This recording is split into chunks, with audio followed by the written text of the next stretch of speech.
Hello, everybody. Well, actually, no one's there yet. Now that I've got my new setup, the chat is right there. I don't even know. It says we're live, but no one's here yet. Wait a second, and then we'll see if it's working. Ah, there's somebody. All right, so we're live. Oh, Karen. And John. And LB Studio. And everybody else. Hello, hello, hello.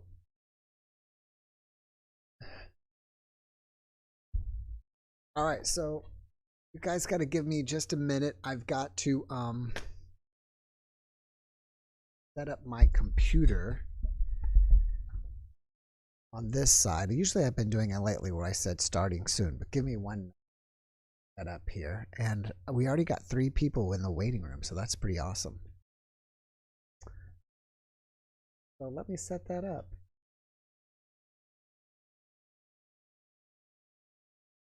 There it is. Okay, there's YouTube. There's live. And I've got to put the stuff in, especially the Discord. I guess I've got to put a new Discord too, because I don't have a brand new. And we've got some brand new merch. We've made some more stuff. We might talk about that. There's our merch link. Copy. Now let me go back here to this one. Okay. There is the Zoom link. So if you're here and you want to know, and if you're here and it's your first time and you want to know how to join, you can go to zoom.com and click join a meeting, and then right underneath the video in the description is the Zoom ID and password. So you can use that to join me.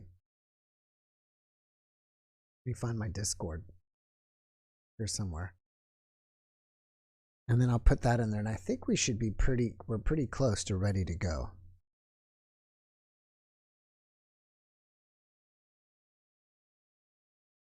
Didn't have it turned on.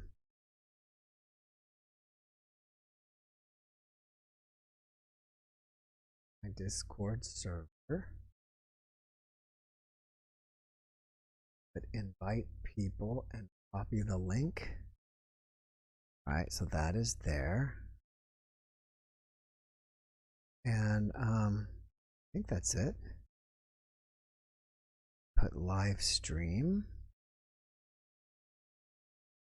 Today's date is 11/12.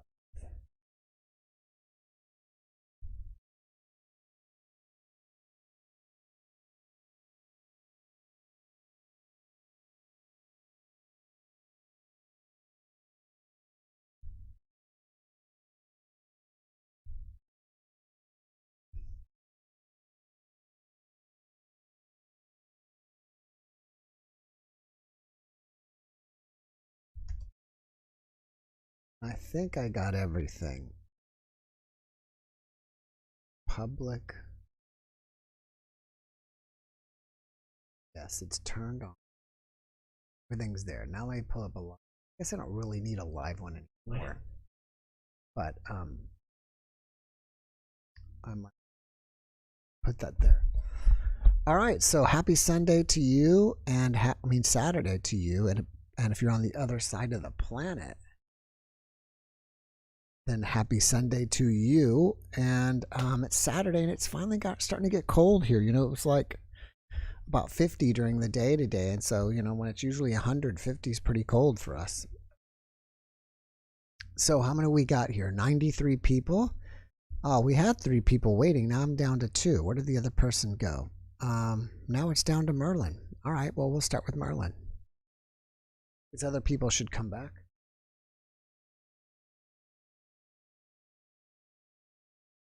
Perfect. Start with a tarot reading. See what Merlin's up to.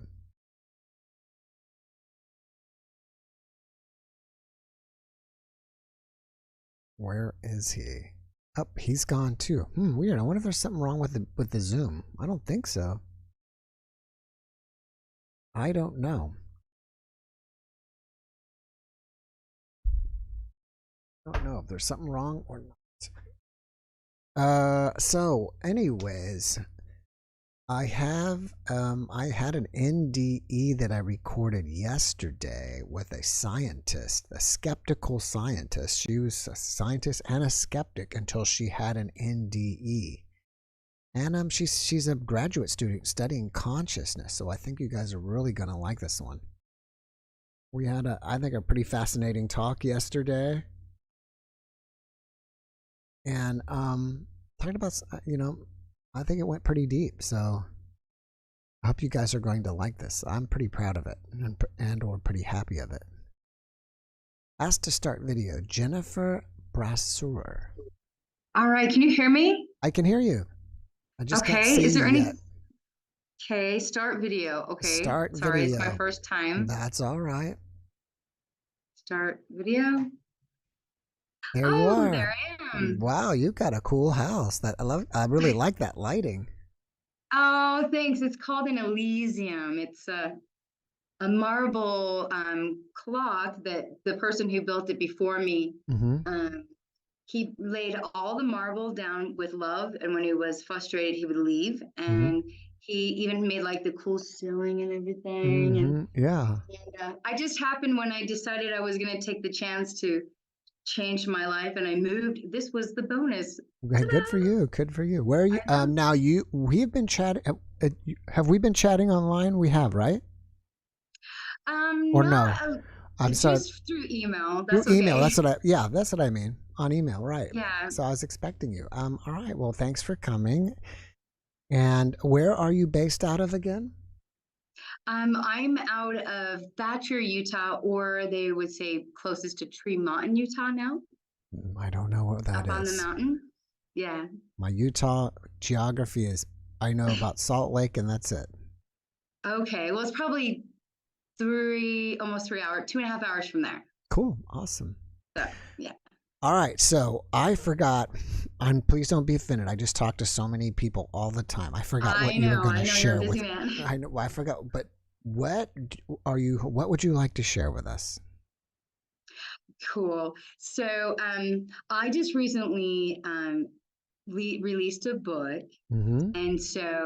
and I was wanting to share it with more people. Mm-hmm. I am like your other people and guests that have had near-death experiences, but mine actually started at birth or Mm-hmm. before birth, actually, in Right. my mom's womb.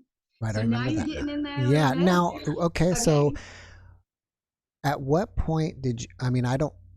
I'm guessing that you didn't get these memories until later. Is that correct? Right. So what had happened is when I was about 5 years old, I saw an image of a lady or a feminine energy like by my bed, and I wasn't scared or anything, but I just looked at this beautiful feminine energy, and then I just went to sleep. It didn't need to do anything. It was just a feeling of love and an embrace. And the next day, I went to my mom and I said, hey, mom, I remember this clearly. I said, Mom, I saw this personage and it was a lady and she was very lovely and very sweet or whatever. And she's like, oh my goodness. And she was just so sweet. She took me into her room and she has genealogy all the way back to almost Adam and Eve. I mean, she's Mm. got all the albums and everything. So she pulled out some old album photo books and she said, just point to anything that looks familiar. So she turned the page and turned the page. And I pointed to one. I'm like, oh, that's her. And my mom said, that's your great grandmother. And Mm. she knew it was her, but she wanted me to recognize that it was her. And so then my mom proceeded to tell me that I was a miracle child. I shouldn't have been born and that I died in her womb. And while I had died in the womb, I mean, I could tell you the whole story. I know you do this for how many minutes we got? We got 15 minutes or are we going Yeah, I today? usually go at like 15 minutes per guest, just give everybody some more Okay. time. You All can right. give us Well, like the short I'll version. just skip to it. I'll skip to it. Anyway, my mom was going to die or the baby was going to die in her belly or both was going to die. My mom was critically like really ill. And so they decided to rush her into the ICU, and her vitals dropped. There was no heartbeat for the baby. They said, we need to remove the baby to save your life. And she said, no. And there was no heartbeat for about, I would say, I think it was like 10 minutes or something like that. Anyhow, between these 10 minutes, my mom had gotten lots more doctors in and said, check for the heartbeat, check for the heartbeat. And anyhow, no heartbeat. And then my mom said one more time, get another doctor. And so when she said that, it was kind of quiet, and she could feel her mom's energy come in, because my real grandma had passed away before I was born, and she knew everything was going to be all right. So she said, do not touch my baby, go get another doctor. And finally came back, ta-da. And I was supposed to be really mentally deformed, and I would never even have a chance to live. But during that time, my mom went back home. I was born a girl, and I'm healthy, but I was born with extra special gifts. And I have always been this kind of way my whole life.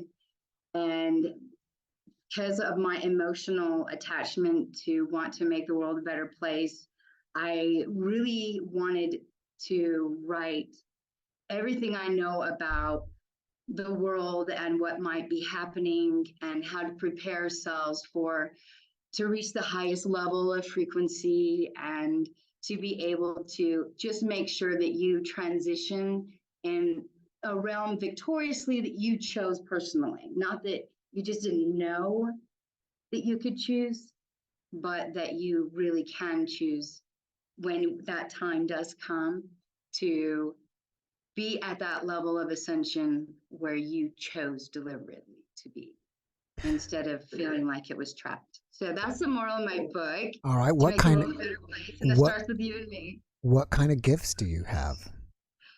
Well, I have, and this is a really strange gift, but I have the gift of forgiveness. I love people unconditionally, no matter what. I always have, no matter what they have, their abilities to disabilities, to old, to young, to gangster, to I don't like war. I've never voted. I've just been one of those that I just understand what love and forgiveness is. And I've been ridiculed for it a lot because I'm too nice and kind. And I love music too, by the way. Good job. I saw your video. Oh, thank you. With like all those extra things in your dang thing. It was so cool. Thank you. Good job. So I'm also musically inclined, and my husband and I, we have a band called Hearts of Steel, and we create beautiful music to give thanks to our heroes and our military and our veterans, and so our first responders. So we just want to give everything that we can to help the world.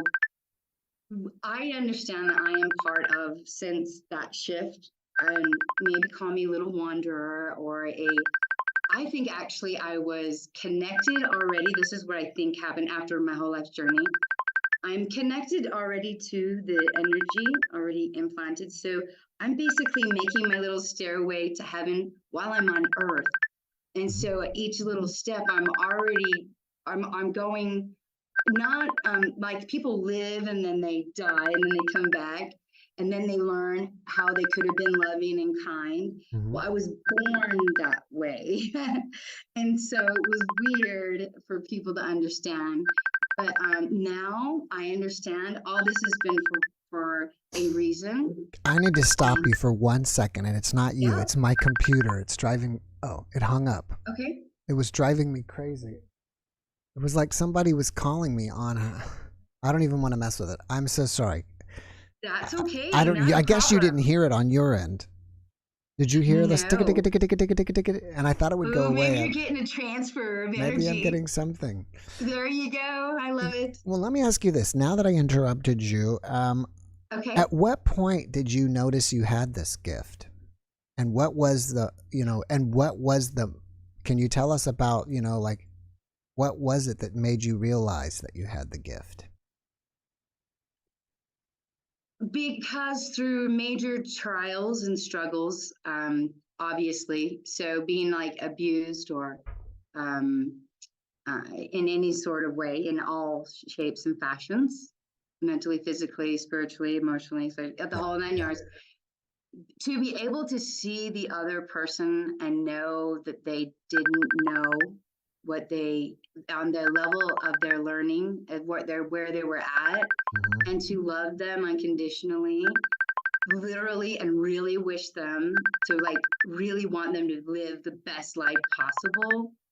When I was able to do that and feel that love, and after whittling through it, is when, I guess you could say, I don't like the word awakening or things like that, but I was able to become more myself and be able to say no, and I'm in control of me, and I'm in control of my thoughts, and I'm in control of my what I do, and I choose to wake up happy, and I choose to spend time with my grandchildren, and I choose to go sing, and I choose to cook dinner today or clean or not, and I take all that responsibility on my own self, Mm-hmm. It's and great. that in a clearing way, to try to help my family under their circumstances that's going on in the world. And so um yeah, I just, my book, it's little. I'm also was dyslexic as a child. I know and which is weird. I've seen a lot of the videos of a lot of people who have this passion right now to drive out this message of love.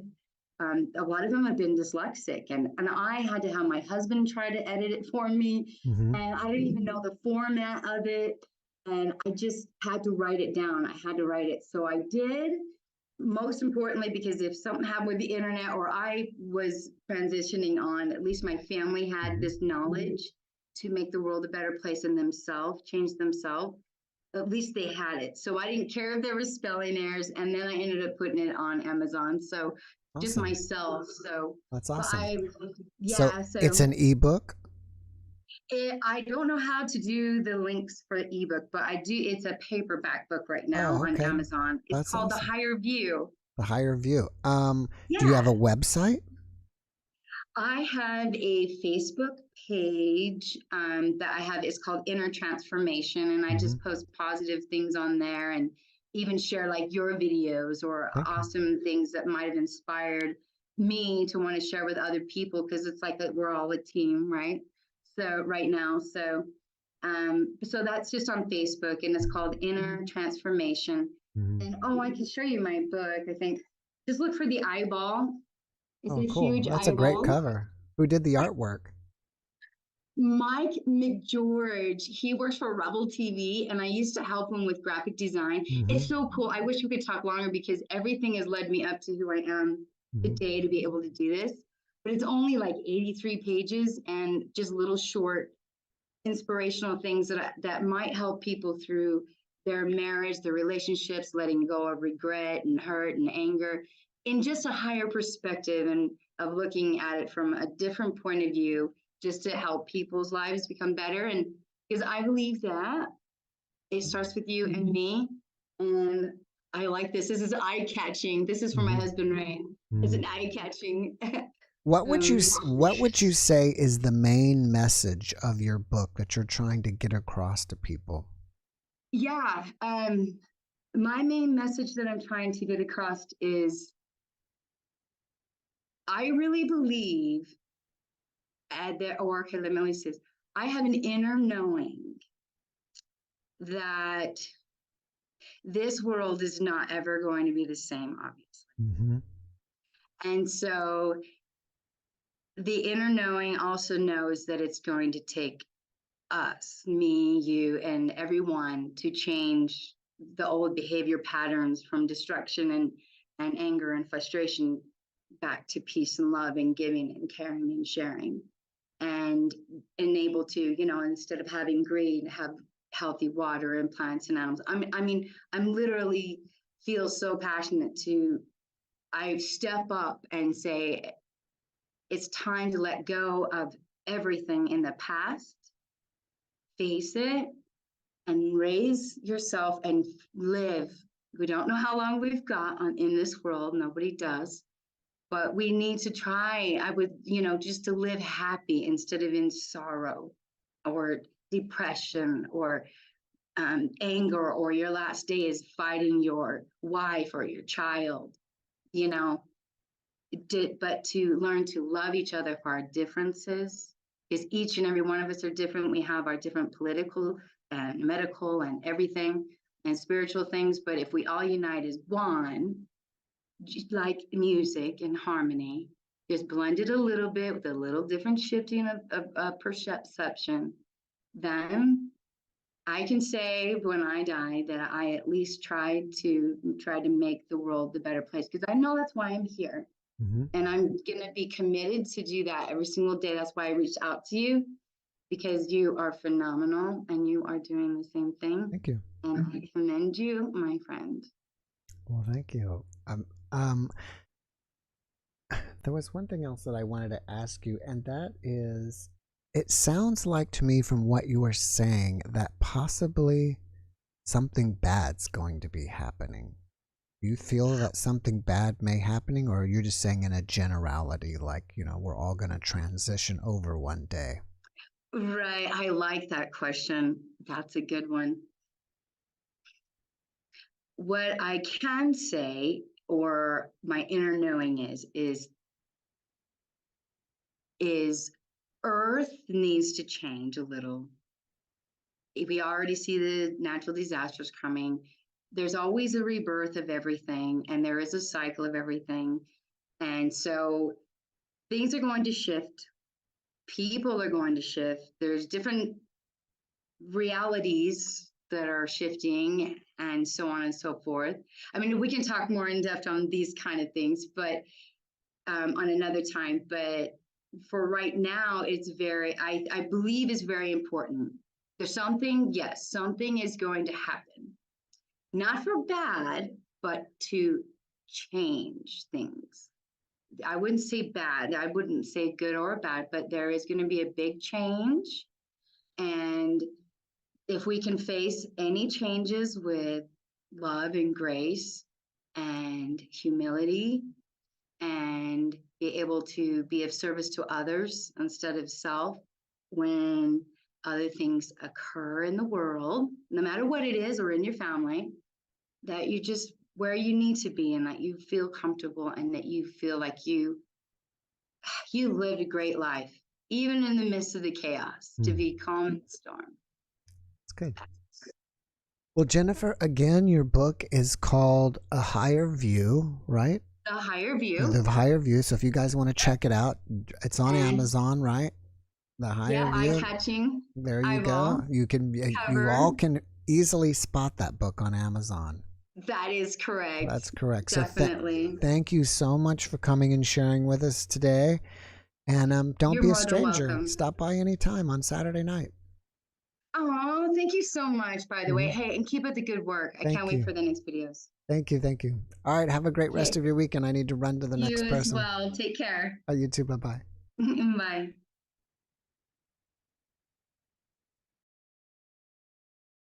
All right. Sorry about that. I think that was my Yahoo Messenger that kept calling. I guess my Facebook is on, and I don't know. I don't want to start mussing through this and get all the windows mixed up. Hopefully, probably could be a friend of mine. I have a friend of mine that lives in sometimes he lives in Cairo, Egypt. Sometimes he lives somewhere else in Egypt, and sometimes he just gives me a call, and maybe that was him. And I don't have my Facebook turned off, so. But I think it's okay now. All right. So next up in line we have Merlin. And we are ready for a reading from Merlin, our weekly meeting. We'll see what's up with him. And there's a lot of people here already, 234. So that's great. And we've got 3 people. So we're right on track with our percentages. All right. So I have a really busy week while we're waiting to come on. I was looking at my schedule. I think every day next week I have an NDE guest. I'm pretty sure about that. That Monday I do. Hello, can you hear me? And on and on. Hi, Merlin. How good can you hear me right now? I can hear you good. How are you? Okay. I'm good. I found out today that this works also as a microphone. So. Oh, wow. Oh, that's cool. Yeah, I didn't know that. I think it's a lot better. I can hear you. Yeah, we got more volume with you now. Yeah, I didn't see. I should have known this a long time ago. Only But thing is, I'm slow with technology. how can you hold that and the cards at the same time? Levitation, of course. Oh, there you go. I'm kidding. I'm just. I will just kind of set it. Hopefully, you can hear me a little bit still when I put it down as well. Okay. Not as good as this, of course. Is that okay? Perfect. Now, for those of you who don't know Merlin, Merlin gives a group reading, and we separate it into 3 piles, 1, 2, and 3. So it's your turn or your time to choose which pile you want for your reading, right? Well, I was kind of want to do something a little bit different. All right. With that. What do you want to do today? I was going to draw a fairy card, oracle card for the rest of the month of November. You were going to draw one card for the month? Yes, and whatever the fairies need to tell us what we need to do and what we need to know, what kind of energies we're going to be dealing with for the rest of the month as well. So we'll see what happens. All right, that's cool. That's something different. You're right. Are you still going to do 3 piles? No. It's too long because there's a lot of definitions in the book. All right. You know? All right. So this is something we haven't done before. This is totally different. All right. And while Merlin... And that was it. Wow. Reflection. So we should be reflecting on our past. Well, the definition's here. What number is this? 58. Okay. We'll see what the book says. Hopefully it's short. If not, I'll read really fast. I'm on caffeine right now, so. Yeah. Red Bull. Love Red Bull? Like that movie? Yes, man? I like Red Bull. I like Red Bull. And happy Veterans Day to you, Merlin. Oh God, yeah. Thank you for your service. I didn't even remember. I didn't even know about that. I was just so in my own world. I didn't even pay attention to Veterans Day. But I did read a comment, and I think you have an anniversary with your wife. So happy anniversary. Thank you. If not, okay. So it is. Okay. Yes, okay. Thank you. So good. Thank you. All right. The key word, like you said, reflections, is mirror. It's time to take a look in the mirror. What is that person you are angry at reflecting back to you? What do you need to change within yourself? Often we have problems with someone. We need to look at what we find disagreeable in that person and check to see if we are carrying that same quality. We cannot recognize something within another person unless we see it within ourselves first. Perhaps you get upset. You see someone cut you off in traffic. You tell yourself that, I would never do that. Well, is there another way that you are cutting people off in your life? Maybe when someone wishes to talk to you, you tell them not to bother you. There are many ways that others mirror our behavior back to us. Not all mirroring is negative. You are only able to see something nice in another person if there is something good in you. Ego is that human part of our consciousness. It is the part that is in touch with our external reality. Sometimes it becomes exaggerated. This happens when we have forgotten that we are one with spirit. When we remember our true identity, then there is no need to falsely inflate our ego self. We know we are intrinsically divine. Our egos become falsely inflated through lack of faith in spirit or in ourselves. Since we are part of spirit, lack of faith leads to fear and uncertainty. We begin to feel less adequate. When a person is secure within themselves, they will notice that their lives become more and more peaceful and abundant. It is just as it should be. So that's what they want us to know. Right? Now, how would you interpret that, or what you just read? Oh yeah. Well, it's crazy that came out, and I don't know who the previous guest was on your show, but she has that knowing, and she's very in tune, obviously, because she can sense something. You know how animals can sense something, like a tsunami before it occurs 2 days in advance, or earthquakes. Animals just sense that, and we too have that within us that we can sense. We are in tune with the magnetic field of the earth. We just don't realize it. We tell people that, oh, you're crazy, it doesn't exist, but we breathe air that we cannot see with our eyes, but we know it's there. Same thing with the spirit world, and that's so with that, with the mirror. it's like we can fix the world, but we have to focus on ourselves. And what we want to see in the world, we have to see in others, right? If we just look at the bad in everyone around us, we're helping to create that.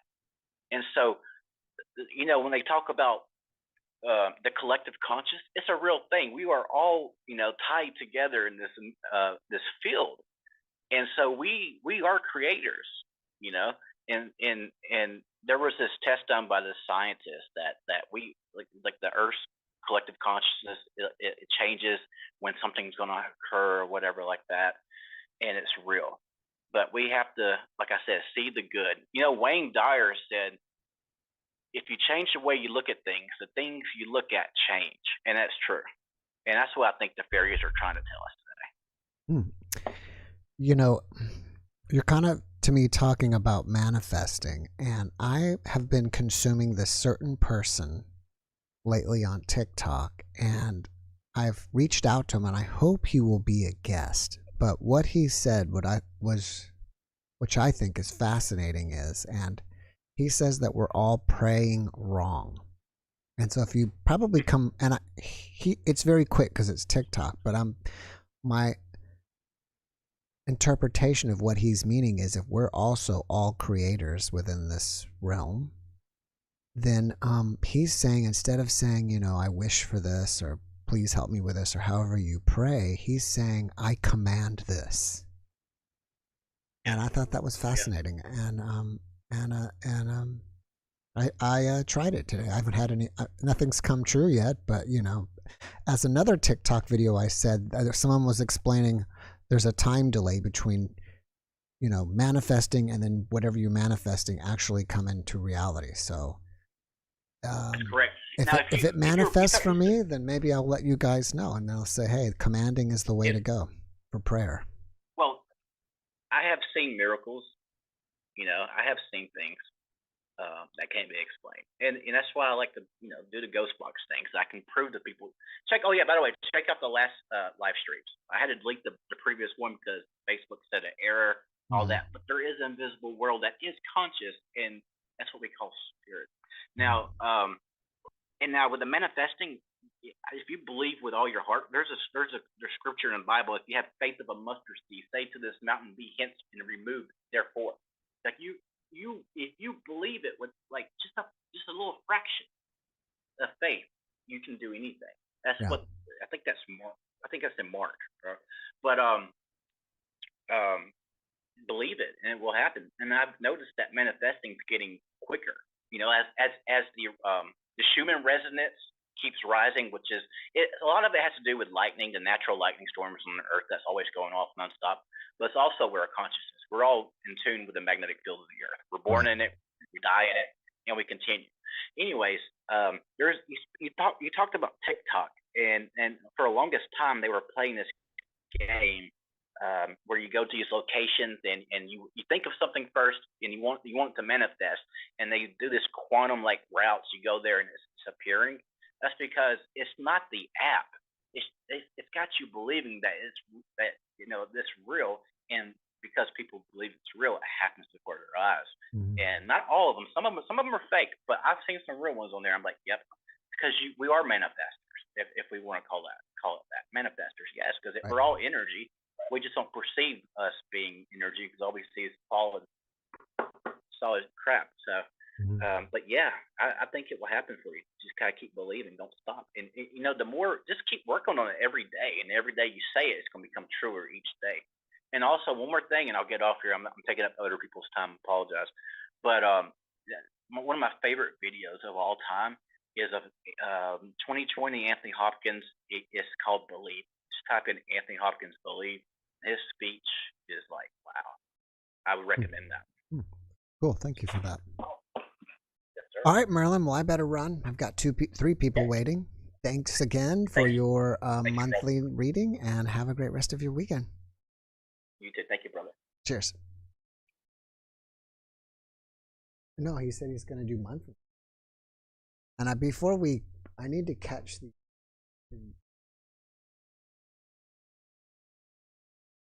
people that actually gave me some super thanks, and I want to acknowledge them. I have to go to my other computer so I don't mess this up over here. South Bay Technology Gurus. Thank you. He says thank you for your content, and I want to say thank you for watching, and thank you for that super thanks. Angela Alameda. Angela, thank you for that super thanks. I appreciate it. Became a member. South Bay Technology Guru, thank you for becoming a member. And now that I got the merch out, I need to work on, and I just need to go to Shopify and figure out, because I want to give members coupons to buy the merch for being members. And it's just a thing on my list to get done. But it's in the thing that we created a few new things. Since we have so much, since you guys watch at night while you're in bed, so many people tell me that we went ahead and created like a blanket. We created like a blanket robe. And didn't we create? Oh, so we created an. I think this would be pretty cool. It's a sleeping mask, but maybe you can use it for meditation, and then a Christmas ornament. So those are our. I think if we don't have a lot new, but those are our new things. So that's new. And we're waiting for Mesa.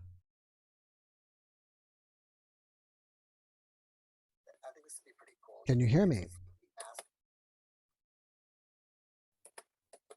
I can hear her typing on her keyboard. If it's a her, or maybe it's a him, I don't know. Mesa, are you there? It's a him. Hello. Hi, Well, I'm bigender, so. How are you? Good. Good. What is your name? Well, my real name is Ben, so Ben. you can call me that. Okay, Ben, where are you coming in from? The Netherlands. The Netherlands. Wow. Thank you for staying up so late with us. I appreciate that. Nah, I'm always staying up late. Does that mean you? After this, I'm doing a VR chat party, so. Oh, cool. Well, maybe I'm always up late. you should join my Discord, which is totally free. And in Discord, you guys can. I'm already part of it. Oh, you're already part of it. You're already there. Great. So you like to stay up late. Are you part vampire?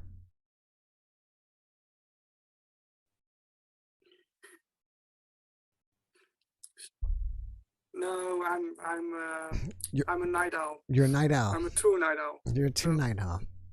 Well, what do you have to share with us this night? Yeah. Maybe there's. I've been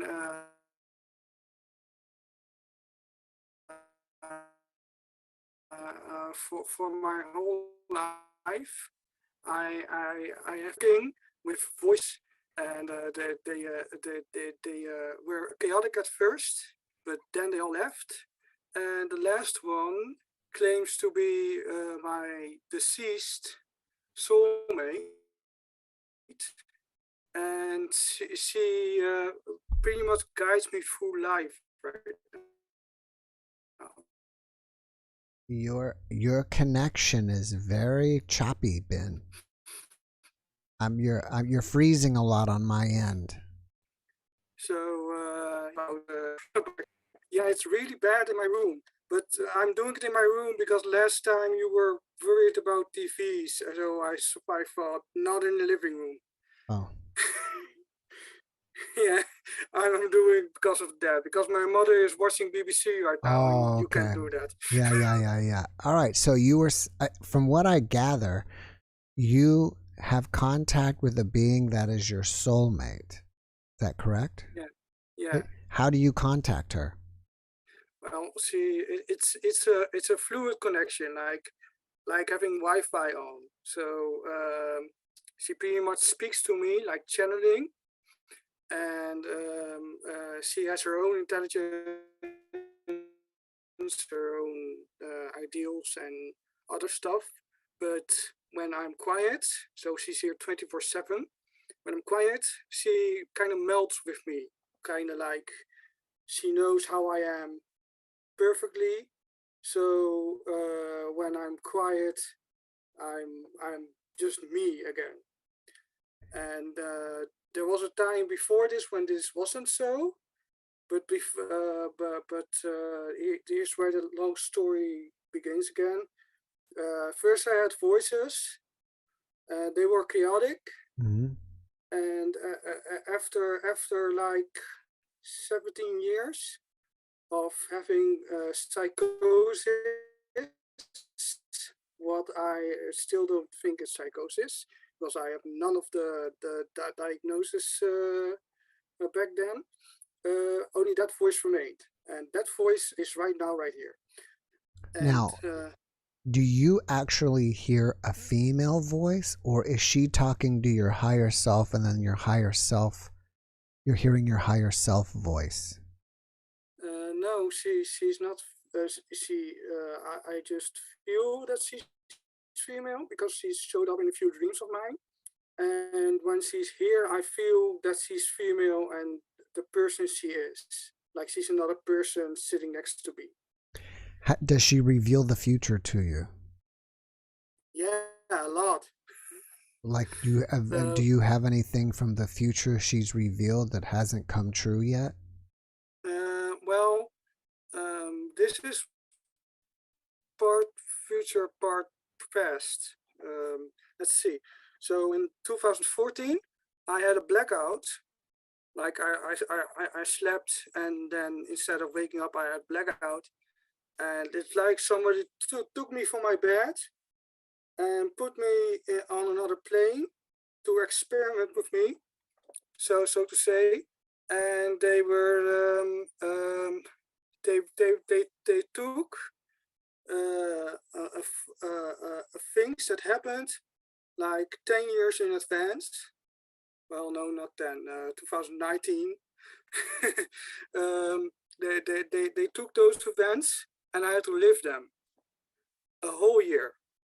So I had a whole year where I had psychosis, and those voices were telling me, "Oh, do you remember this? You did this already, or this little thing we changed."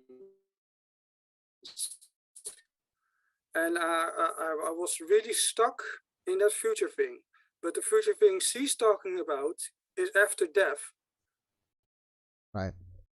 That's far in the future.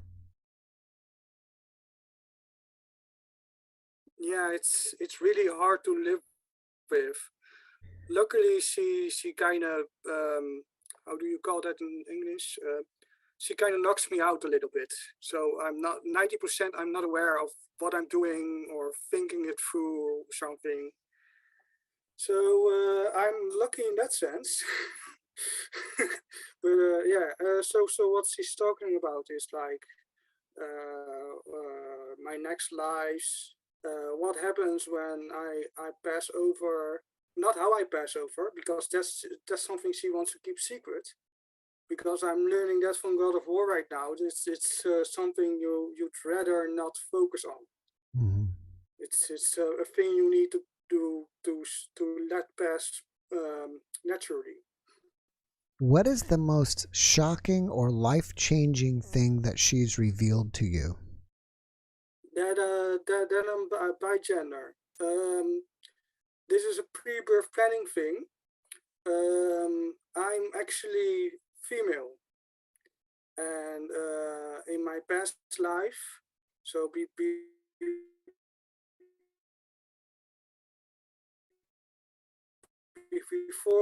before birth, so to say, and one of the boons was that I'm male instead of female, and now I have a sort of a balance. But I was living a long time thinking I'm male. But then during psychosis, someone took over my body perfectly, mind you. Not like, oh, I'm stuck here, I don't know what to do. And basically said, Ben's female form is here, and I didn't see anything because that's not how my psychosis worked. But yeah, so basically I'm now more balanced in female and male, and I already was that. Are you saying that she is taking over your body and that's why when you're there it's male and when she takes over you're female? No, we're both female. Hmm. So that's why I'm calling myself bi-gender. I'm accepting my male side too. Luckily, I'm not going over the edge there. But yeah, she it's like before she did this, she took a checklist of all the things I normally do, and then said, "Okay, if I do this, Ben won't notice I'm even here." So basically, she takes all my emotions, all my doubts, all my lives, and she just jumbles it up and says, "This is Ben." And as soon as she's quiet, I'm like, "Oh, okay, normal again." So once it was revealed to you about being bi-gendered, how did your life change or how did you change? Actually, I took a drastical step. I decided I'd create a internet identity. That's why I'm using Mesa for my female side, and I'm just presenting male constantly in my normal life, so nobody notices. They used to notice because the people kept thinking I was gay, even though I'm straight. I've female delicacy, so to say. They notice it, and well, I'm usually judged for it, so I'm trying to adapt to it. But yeah, that's about it. Interesting. All right. Well, I'm gonna have to run here. I'm not sure to call you Ben or Mesa, but because I see your name Mesa here when under your picture. Yeah. But So it's confusing. before I go, is there something that do you have a name for this person? Let me backtrack to that. Does she ever give you a name? No, she's staying anonymous. Oh. So I'm really on a need to know basis on everything, pretty much. How long have you been in communication with her? Like, well, it goes back like 8 years, but actually it started like 2020. All right. Well, before you go, can you give us a positive message that this anonymous female has given you? Live with love, die with love. I'm sorry, say that again. Live with love, die with love. Live with love, I am love. That's a good message. Die with love. Oh, live with love, die with love? Yeah. Oh, yeah, that's still great.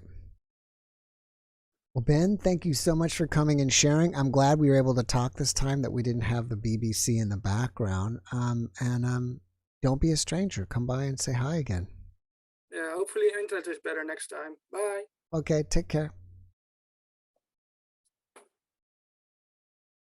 All right, next person up is Angela.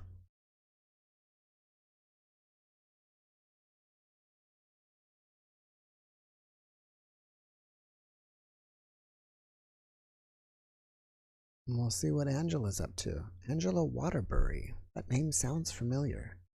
Oh, and I wanted to say thank you.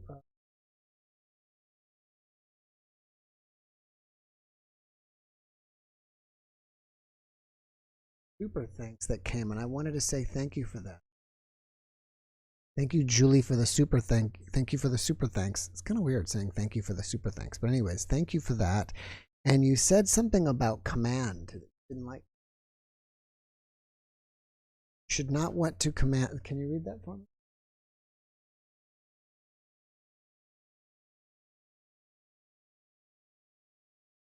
It's too long. Let me see if I can flip through this. I'm able to get to this without. There we go. We should not want to command anything. That is like saying we understand what is best for everyone and everything. That's a good point. I don't know. I need to get that guest on, I guess, because I just, I'm going off what he's saying. And it probably would be best to have him clarify that. And we're still waiting for Angela to see what's up with that.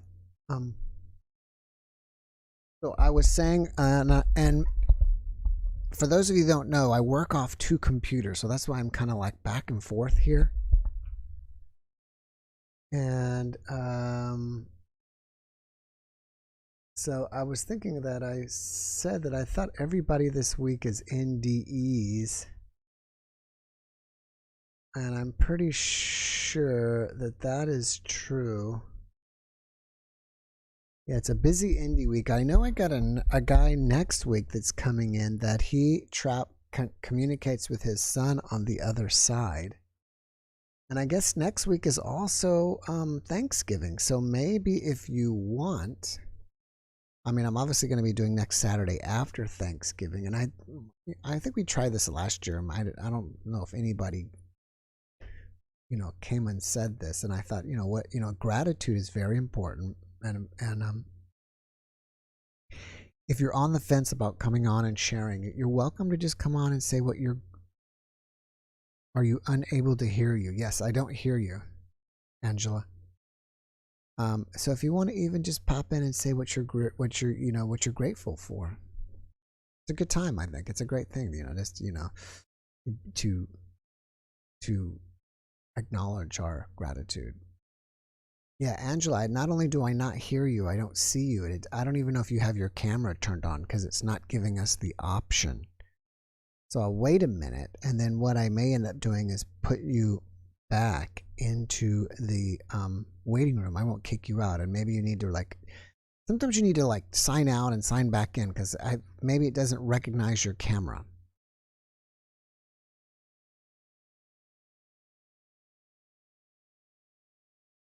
So, yeah, I'm going to do that. Like I said, I'm not kicking you out. I'm just putting you back into the waiting room. So please don't be offended. I'm going to bring in Vanessa. And I think this is Vanessa, who's been one of my guests before.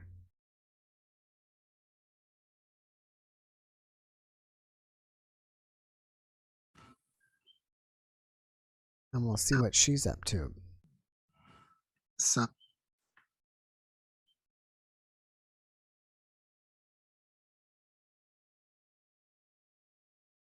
And it is her. Vanessa, can you hear me? Can you hear me? Yes. How are everything's in Puerto Rico? Thank you. Everything is fine, Jeff. All right, good. Did you guys get part of that last hurricane or no? Yes, we did. Yes, we did. And then we just had another one. I think hit Miami. Did it hit Miami a couple days ago? No. Yeah. But that one, thank God, no, we didn't. Oh, that's good. Yeah, that's great. I think last time you were on, you were in your car, right? Exactly. Well, no, that was before the last time. Yes, I was in my car. Yeah. So, do you remember what podcast number you are? Yeah, I always remember 475. So if you guys don't know, Vanessa here was on in podcast 475. So if you want to watch that later, you can find out more about her. What do you got to share with us today?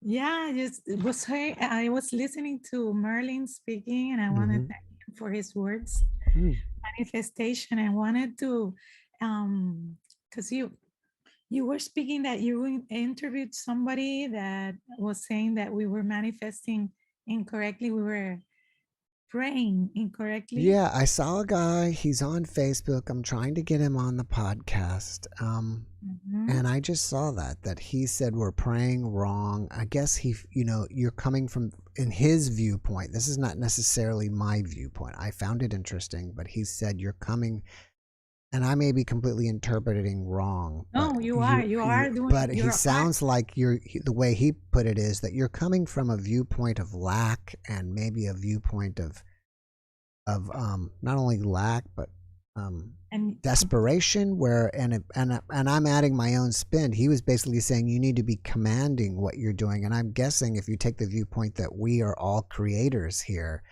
then that makes sense that you should be commanding what you want. that is correct, because the thing is, and you know why we do that? I want you to understand that energy still doesn't care if we believe in it or not. Right. Yeah, I've heard that before. It's just You energy. know, It's up to us to it's up to and us it's to gonna yeah. exactly, and it's gonna behave in the same immutable way it does always. Mhm. We are the ones that have to speak that language, you see? And it is because we haven't been speaking that language that there has been miscommunication between what we're asking for and what the universe, or whatever you want to call it, God, whatever, is receiving, is understanding. And since we haven't been interested in learning that language, right? We have been incorrect in the way we are communicating with him. Right. So he's correct when he says that we've been asking, but we are always, I want you to know that we're always manifesting. It's not that we don't manifest. We manifest every single day. Every single thing we live is a manifestation. Mhm. Everything that goes on in the outside of us, right? Everything, meaning in our body, in the world, is a manifestation of our own as a collective and as individuals. We don't want to accept that, because when we get results that we don't like, we don't want to be accountable for that, right? We don't want to take responsibility when things look bad. We only want to take responsibility for those manifestations that we like. Right. Right. Right? So, but the thing is that for us, this happens, and the reason why this keeps happening in patterns again and again, which is a mutable behavior of energy, is because we haven't spoken that language, and that language that the universe speaks is the energetic language, and we have to learn what energy truly is about and how it behaves in order so that we can start speaking. And the first thing, as I always say when I come up here and I talk about this and insist in that, is that we're always speaking from wounded spaces. Wounded spaces. Yeah. Exactly. Right. That's This is why healing, right, is it's imperative in human life. And when I mean healing emotionally, because we are always going to address life from wounded spaces. All right, let me stop you for a second. I want to ask you something. Yes. Do you think that most of our wounded spaces or our wounds are that we're operating from are from childhood wounds, not current ones? Yeah, they can be most of them, yes. Why do I say this? Because even though if they have been from a previous lifetime, they will repeat again. Why I say this? Because energy behaves in patterns, in cycles. So cycles meaning that it's gonna repeat again and again. And this is why being in self-awareness and being self-aware of the blockages, being able to identify the blockages that we are carrying is imperative for us to manifest truly to the extent that we want to and we desire things, because we fall short of our desires because those blockages, right, will not let us manifest to the extent that we can. This is why we don't believe that we can move the mountain, like Merlin was saying. Because if we truly believe that we were made in the likeness of the divine, which we are, okay, those thoughts, those beliefs wouldn't be there to impede us from moving the mountain. But because we have a belief, preconception, that we are unable and incapable of doing that, is the only reason why we can't do it.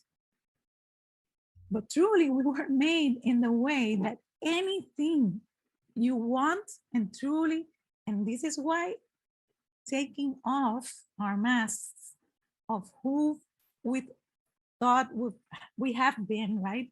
And all those wounded places like I'm unworthy, we all have these things, okay? There's no one, no exception, right? Everybody has a lot, and you don't have to suffer huge trauma, in order to have blockages. We all have blockages stemming from our childhood. And this is why identifying and purging them and facing them, truly facing them, not going around them, because what we do is we go around, not through. Continuously, okay? We evade facing stuff that is in certain way hurtful, right? So we don't want to hear that we are behaving in a accept our own things we all have, right? But part of that is understanding why that happened in your life, when it happened, and how it happened. It brings you to an awakening of your own self, as to see and live in self-awareness, so that you can purge those blockages in order so that you can manifest your true desires to the highest potential, to the highest of to the level that you truly desire, because we're always falling short of that. So And what is because of this. What is the best way to locate these? Because I would assume some people have these wounds that they don't even know that they have. And then what is the best way to purge them? Well, the best thing, there's different tips that I give, right? Because I do this all the time with people. That's why I help people identify those blockages so that they know, right? I do a report. But for you guys, like for example, we can start, I always say, it's living self-awareness of our triggers every single day. Like in the morning, ask yourself simple stuff like, how do I feel today? And honestly, jot down, how do I feel today? And however you wanna, for you, just living, paying attention to your reactions and actions. Why did I get triggered by that person when they said this and that? Why did I feel that way? Ask yourself, and take yourself out of yourself. Like if you were another person observing from the outside, right? This helps us to start living in self-awareness of our actions and our reactions. But normally we act and react how we are. We are not paying attention to those things, okay? So that's why, and when we start journaling about that, why did I react like this? And try to answer that, honestly, answer it. You're gonna see, like 2 weeks, you're gonna see patterns of behavior, of things, right? And then just when you see those patterns, you can add those patterns up. You can match those patterns up with emotions.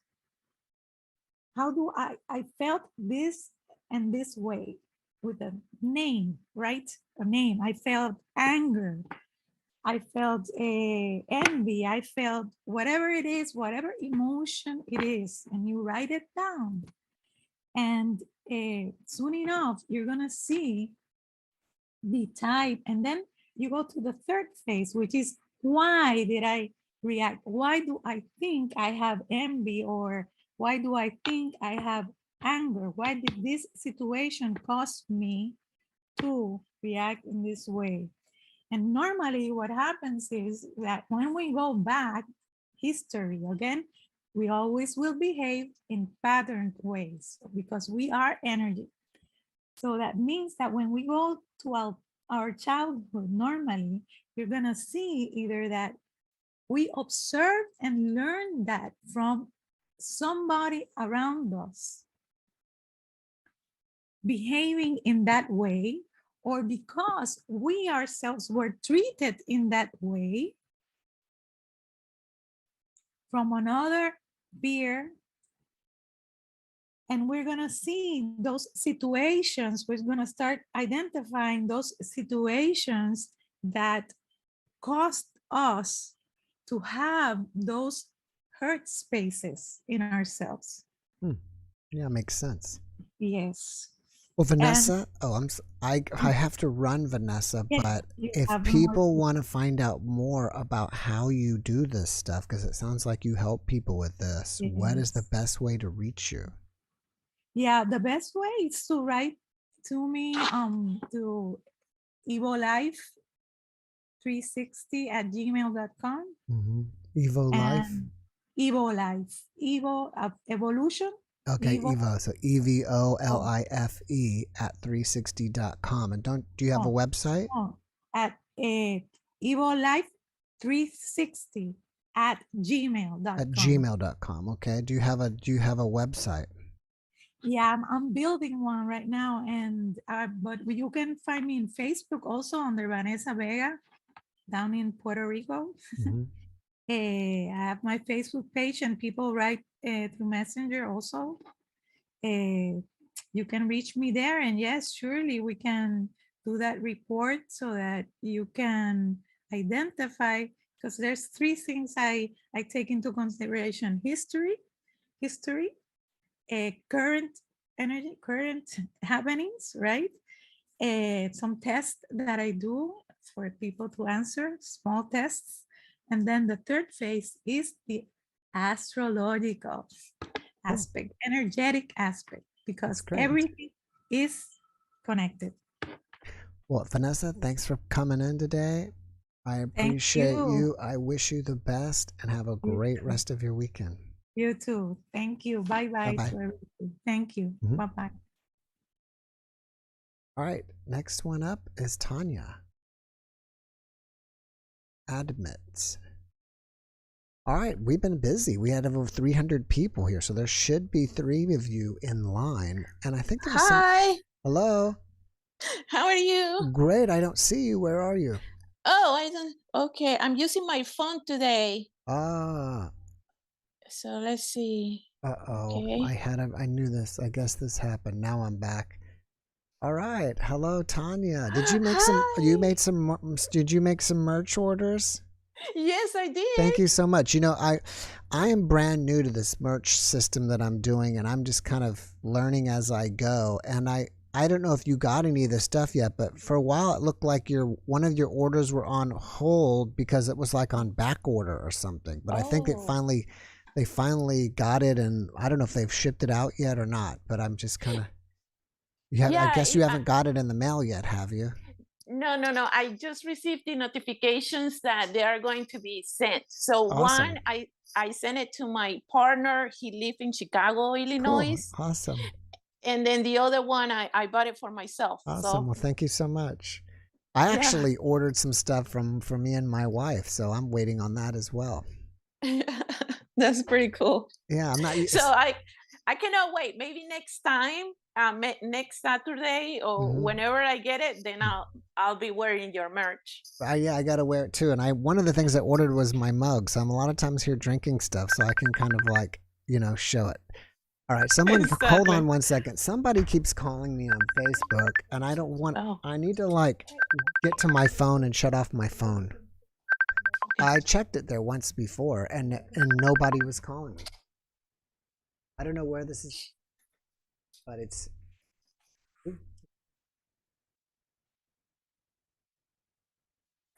Oh, I know.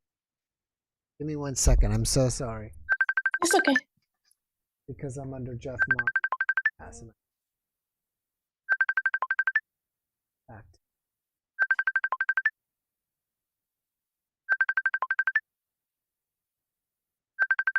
There we go.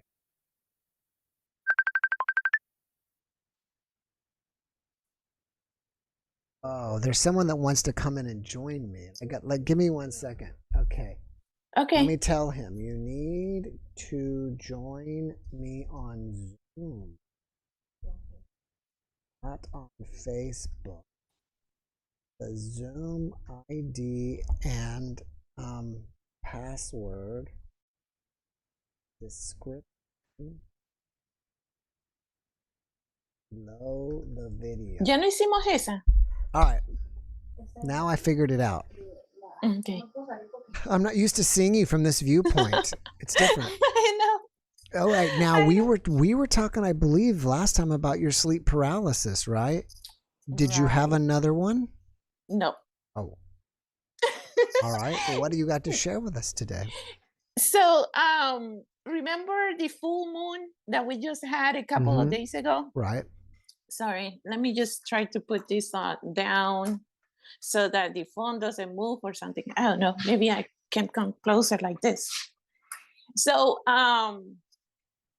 so a couple of days when we had the full moon, and this is perfect that I came up after the guest that was talking about working on your prior emotions or things like that, because what I was doing for the full moon is that I was doing a fire ceremony so that I can get rid of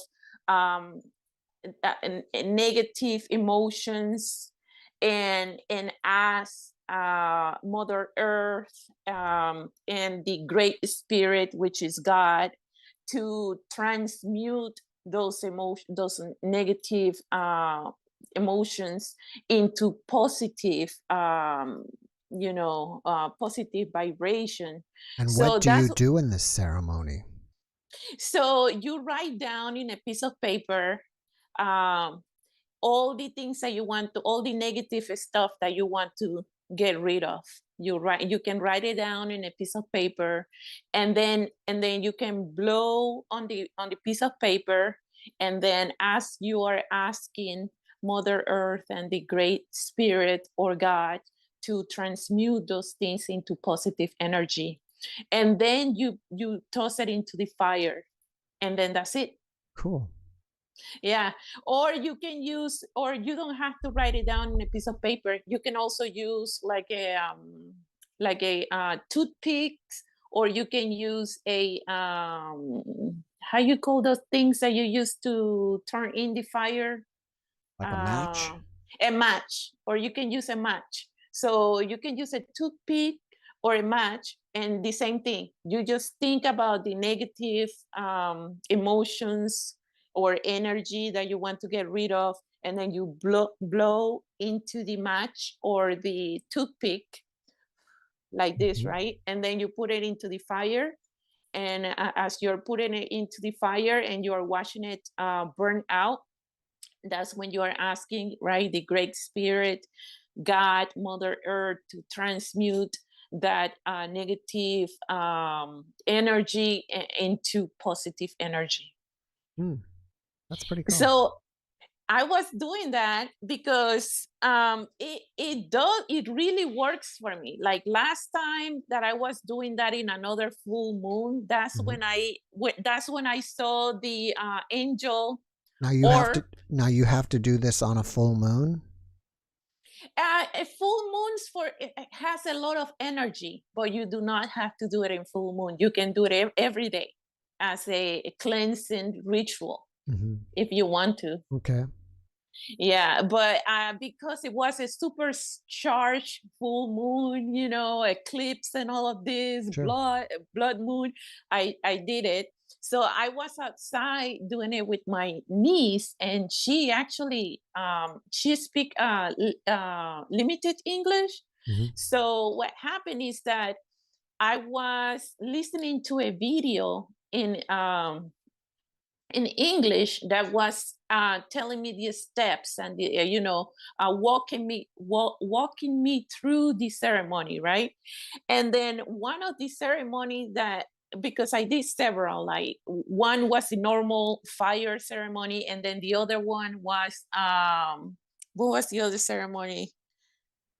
It was several, but one of the ceremony was asking me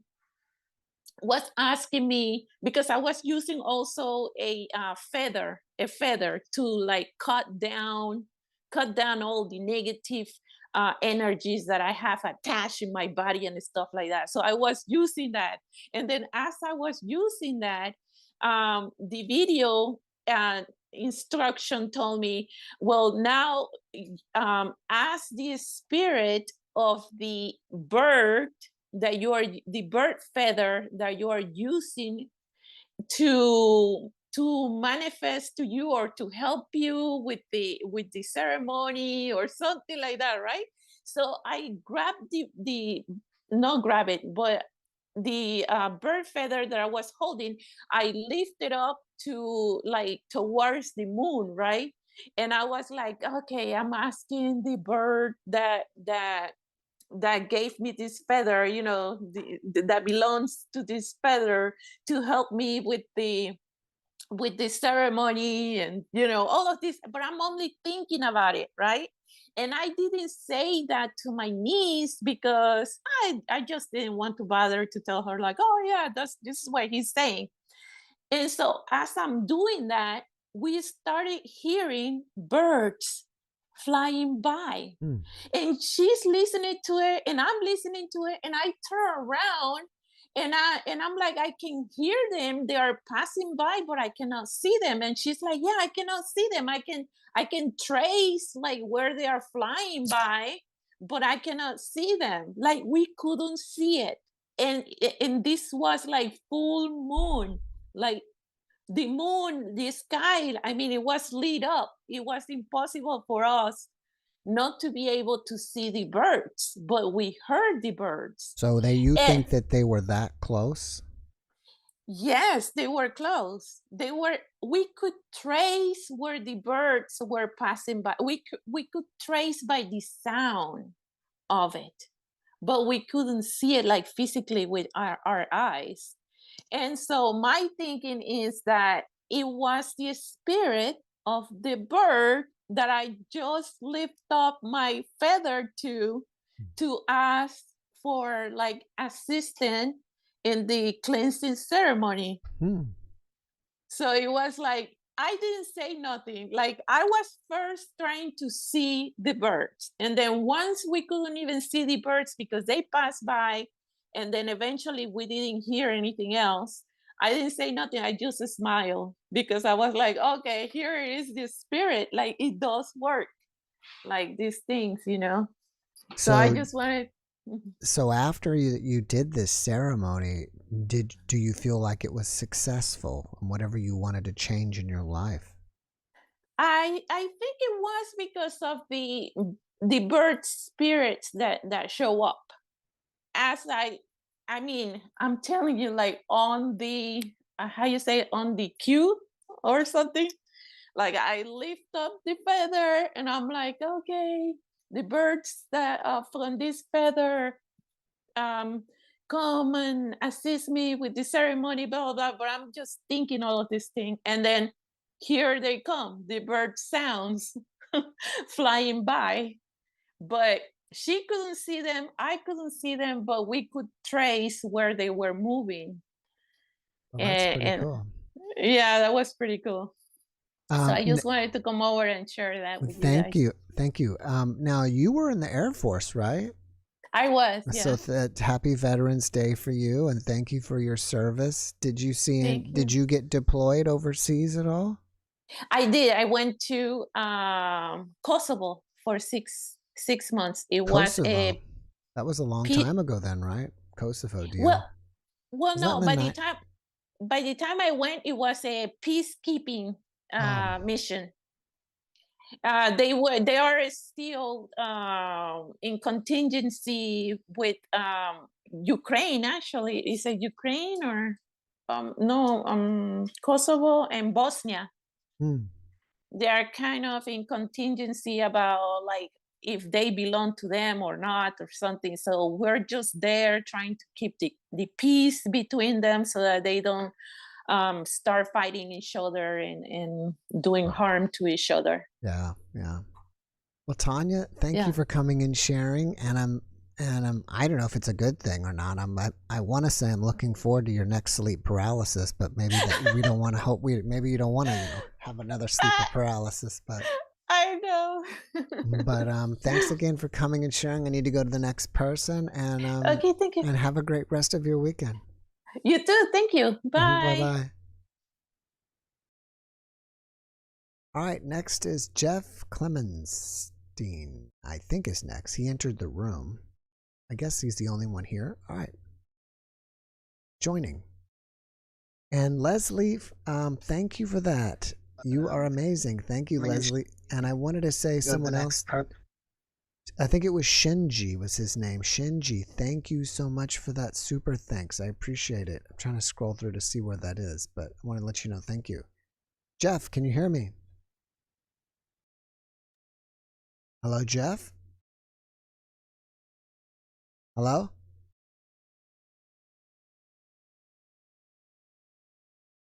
Let me see. He muted it. Let me tell him to unmute.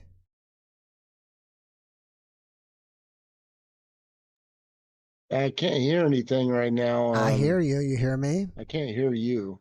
You can't hear me. I've got you. It shows that your audio is turned on, so I hear you. You must be, maybe you have me muted and you don't realize it. Let me see. Oh, now he does have me muted. Okay, we'll see this. I told him to unmute.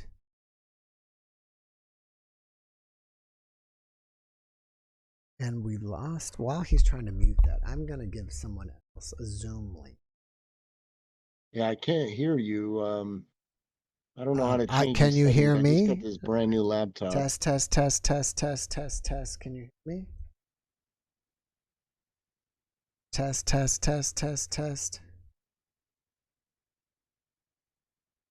let me. This will help.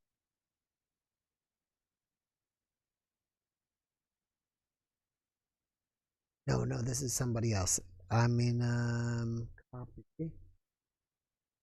And give this him, the one that was calling me on the phoner. There we go. I gave him my Zoom link. I guess he got confused. Can you hear me? I can hear you now. Okay, great. Have you been on before? Yeah, it's been some time. I came on once. Yeah, I thought I recognized you. Welcome back. Yeah. Where are you from again? I live out in Tacoma, Washington. Tacoma, Washington. All right. So what is new with you? What do you have new to share? Well, I just got done. I had a hospital stay for some health problems. I'm going through. I got diagnosed with cancer a few years back, and I've been battling some infections ever since. I just got out of the hospital a couple of weeks ago, and something propelled me to write a book. Oh wow! And and so I wrote a book already. Yeah, it's not too long. It's only 10,000 words. It's more like a short story.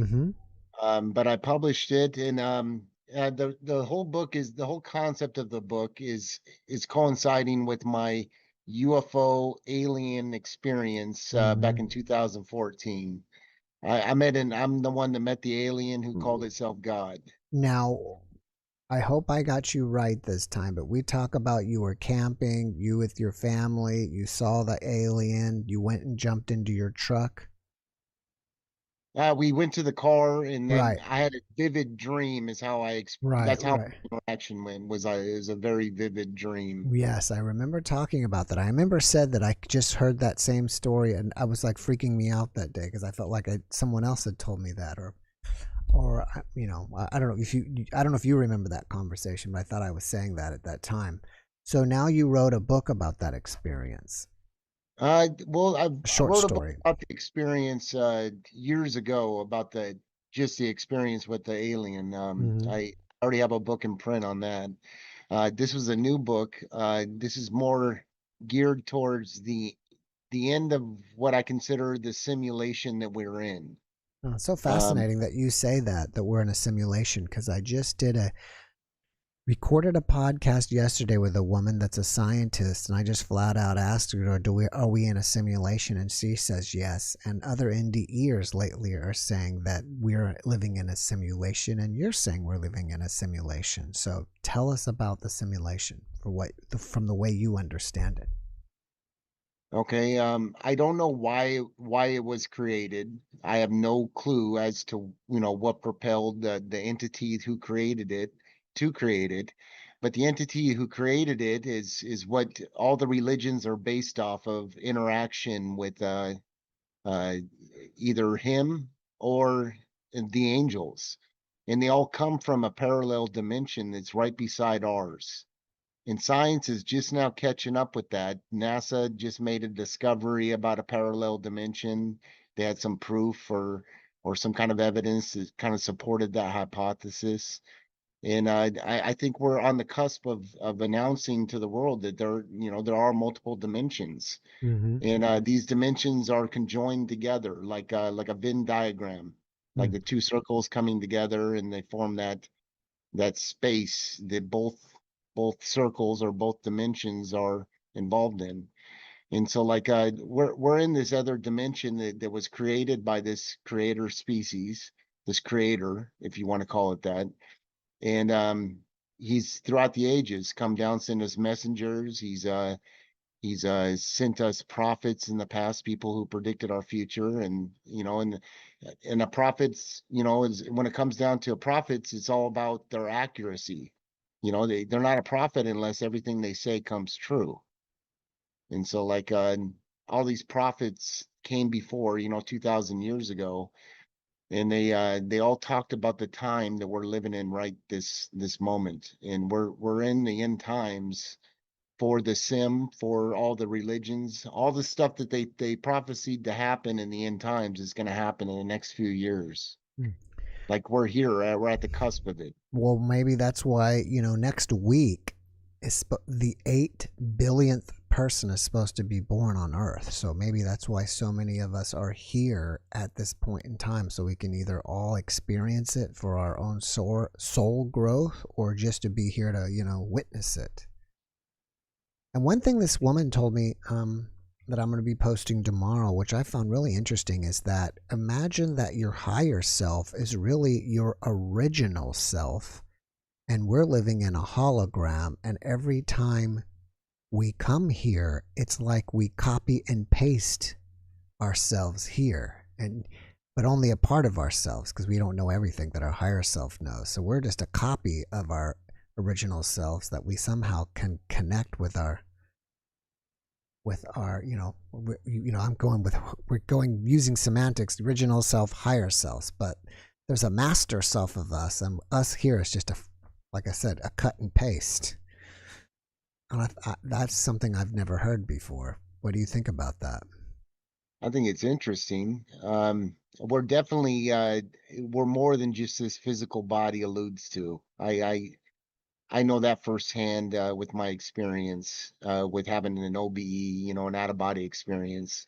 And then when I entered my body, there was residuals from that. My body was vibrating heavily. So higher self, I mean, what does that really mean? I mean, perhaps we are something that has attached here, something that is foreign to the sim, but we've entered into the sim to attach to a human, to live out a human life. Right. And so like that's kind of how I kind of tend to look at it. Like we exist somewhere else in base reality, but we've chosen to have this human experience. Was your contact with the I believe, let me backtrack. Your contact or communication with the ET was while you were dreaming. You saw it when you were awake, but then when you dreamed that night, maybe your communication was while you're dreaming, right? Yeah. Did you have, I think that Did you have any communication at all while you were awake? I did, but there was some drug use involved, and I wrote about that in the book. I was a cancer patient, like I said, and I took some Rick Simpson oil, which is the medical dose for cancer treatment. Right, I think I've heard of that.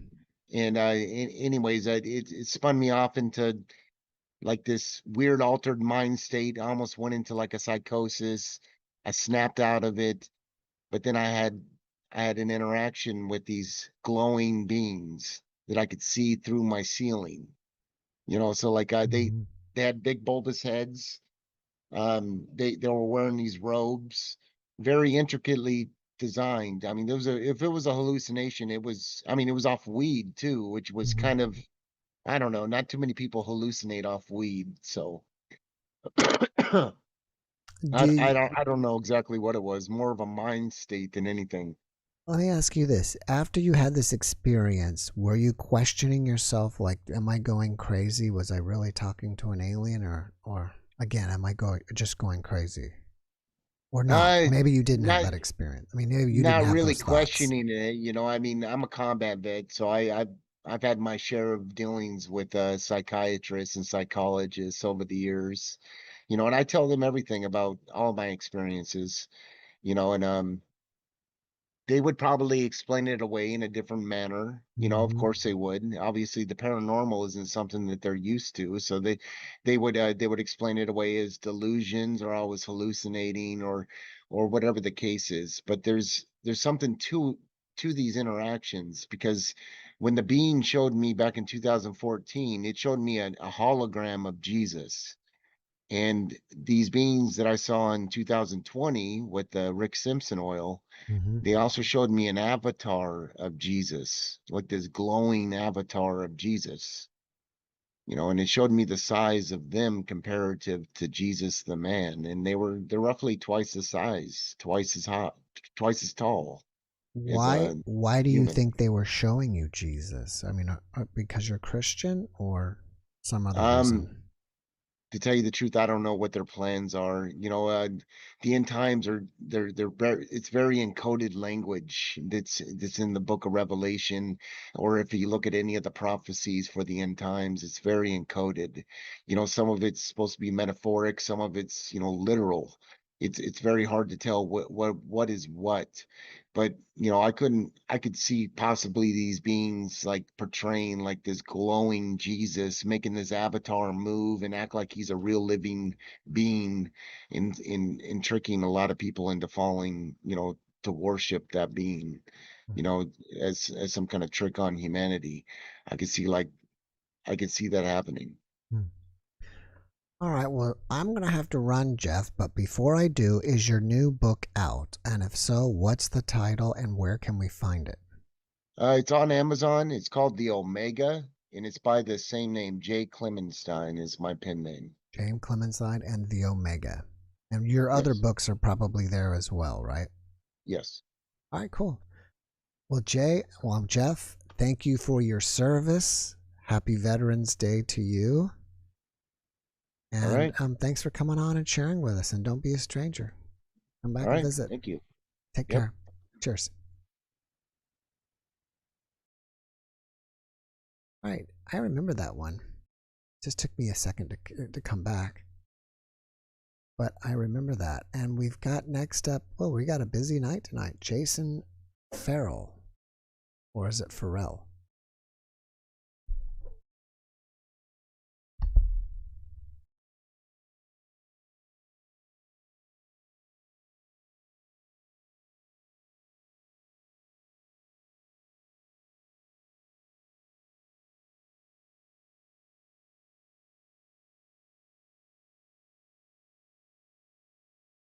We'll see if he's going to make it. And while he's here, another guest may show up, and I want to be able to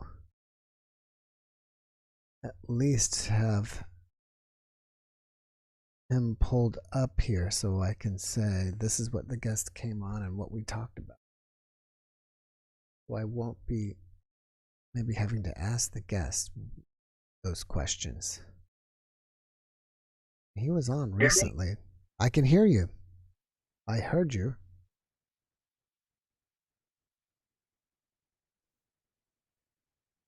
Hello? Hello? Jason? I hear you now. All right, I hear you. We just don't see you. Oh. Alright. Oh. We'll get you. Let me hit ask to start video. Okay.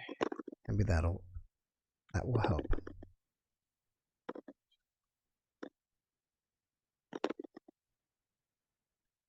There you are. All right, cool. All right, Jason, welcome. And where are you zooming from? I'm zooming from Eureka. You may remember me. I'm the guy with the paintings. Okay, from where again? Eureka Springs. Oh, Eureka Springs, Arkansas. Yep. Is that where Dolores Cannon is from? Oh, Or was from. She's no longer with us on this side. Uh-oh, you're frozen. Interesting. Another person from Eureka Springs. You're frozen. Close to. Yeah, but it's close. Oh, we lost it. Yeah. Mm-hmm. Jeff? Yeah, I'm here. I lost you. You froze on me. Sorry. Sorry about that. That's okay. I guess the connection's not so great here. I hear you, but I don't see you. It's black. You're in the black void, maybe. Well, actually, I hope not. I'm just kidding. Oh, boy. And we can't see. I was hoping maybe we could see your painting. There you are. You're back. So how do you like living in Eureka? Well, how do you like living in Eureka Springs? I hear it's a great place. It is a great place. It's primarily a retirement community. It's old Victorian houses. It's real beautiful. Mm-hmm. And it's tourist town. That's cool. You go over to Bentonville very often? No, not very often anymore. I used to live there. That's cool. Yeah. So are you going to show us some paintings, or what do you want to talk about? No, I wanted to update my journey. So I did those acrylic pours where I poured them, I blew them with my breath, and amazing things were coming before my eyes. Birds were showing themselves. One was a fractal painting where it was myself looking upon the universe.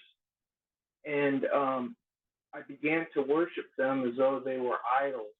Wow. And do you think that was do you feel that was a good idea to worship your own paintings as idols? No, I don't. It was on this quest for God that I finally seeked him out for truth, and he revealed himself as the Holy Bible, man. Oh. Jesus Christ, he came and died for our sins. Mm-hmm. And as I'm learning through following the Holy Spirit, instead of the spirits that I was following, I'm getting a peace that I never had before. That's great. It's brought me from, it's brought me out of drug addiction. Mm-hmm. I don't have racing thoughts in my head of how bad other people are. I understand the words that Jesus is telling, and they make perfect sense once you take them in. You know, the Father forgives us of our trespasses when we forgive those that trespass us. Mm-hmm.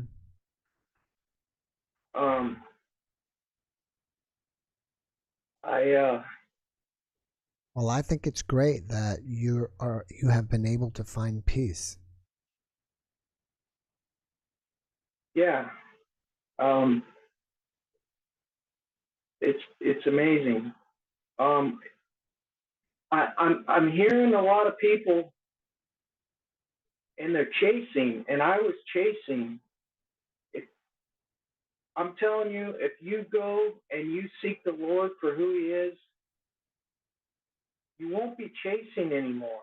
You won't be trying to fill that void. You'll have an assurance that there's something beyond this that's solid. It's not Pleiadians. It's not UFOs. It's the Creator, God. It's not the universe. It's not His creation. It's God, and He's holy, and He's light, and He's love, and He's just waiting there because He's humble, and He's patient, and He's kind, and He's not intrusive like Satan is. Satan throws himself before our eyes and makes us see all these things and wonder. But God, He's just waiting there patiently for you to find Him and to pray to Him and to establish a relationship and to spread His word across the land so that we can be saved and live in harmony. You know, it's amazing that you say that, because one of my recent NDEs, and I believe it was a female, let me see which one it was. I can't remember exactly.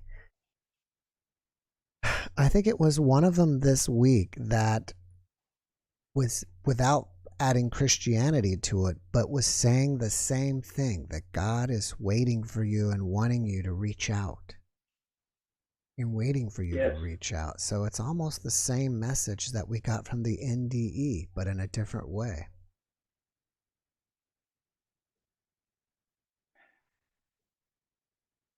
He's revealing to me constantly that He sent His Son. He shows me the cross all the time.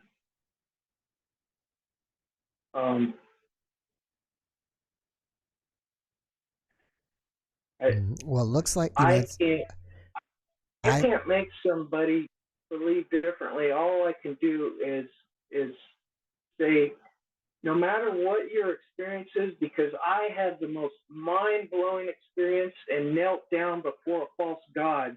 Mm-hmm. I saw an angel of light out in the middle of the woods, and it just led me into constantly seeking when there's nothing to seek. He did it all. It's all right here. Right. This is the truth. Right. And a lot of people are it appears that wrecking this world. There's a lot of false teachers out there, but you have to look into it for yourself. Don't go by the words of others. Well, it definitely seems like you've become a changed man. That's an understatement. If you abide in Him, He abides in you, and I believe that. When he'll lead me into certain situations, and when I follow through and listen to His voice, I see beautiful things happening, and I can see just a little bit of what God's will is for us, and how to spread love across the land that's not just to fulfill ourselves, but to really be in union with each other and with God, not just each other. God is His own spirit. Mm-hmm. We have to acknowledge Him too. Right. Well, Jason, thank you for coming and sharing with us. I'm happy for you that you are a changed person and you found peace. And I wish you the best. And come back and share with us. All right, good. God bless you guys. Thank you. God bless you.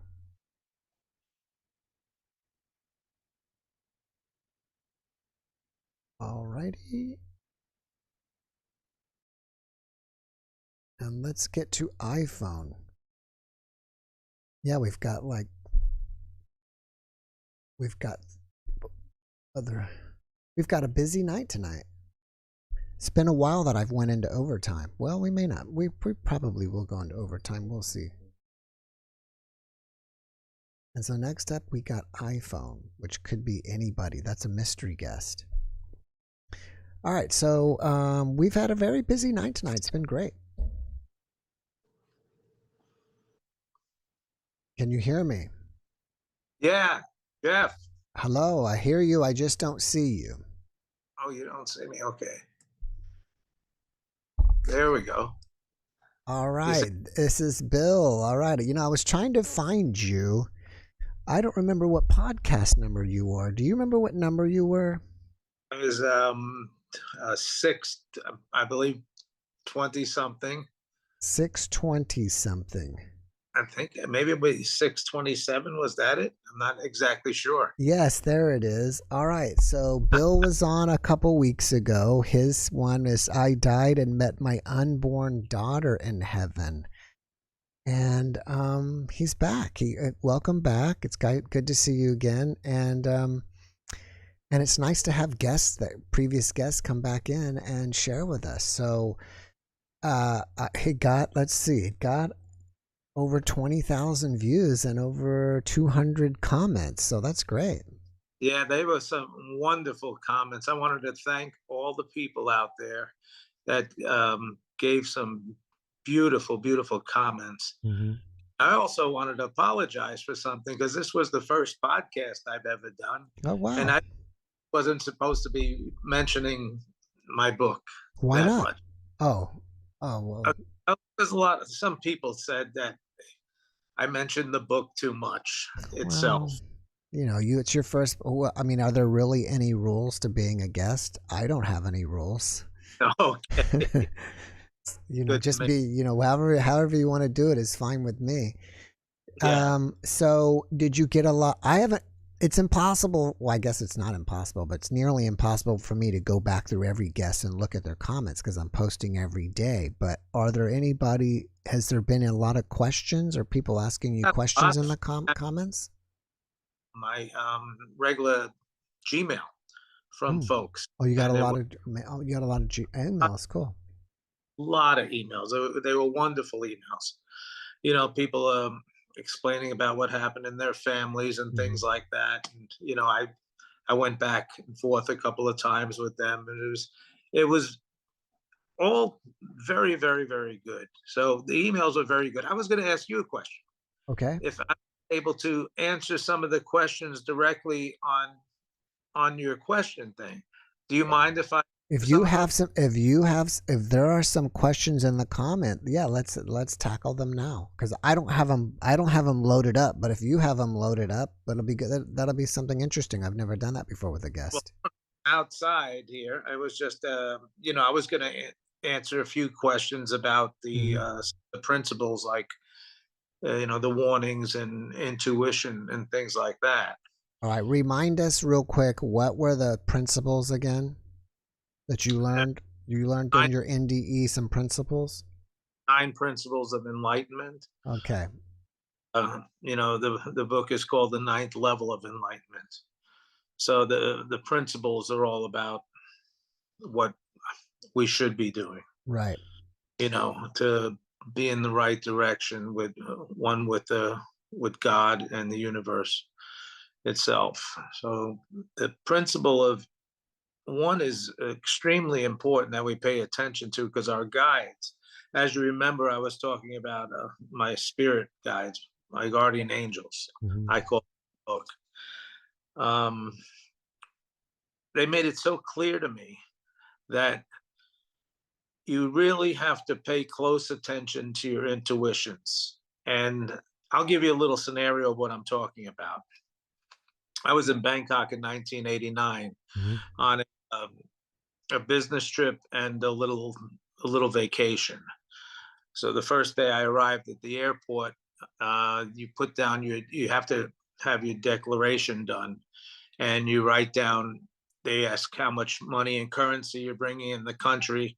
And since I was on a business trip, I was buying samples in Hong Kong and China and Korea, jewelry and watches and things like that.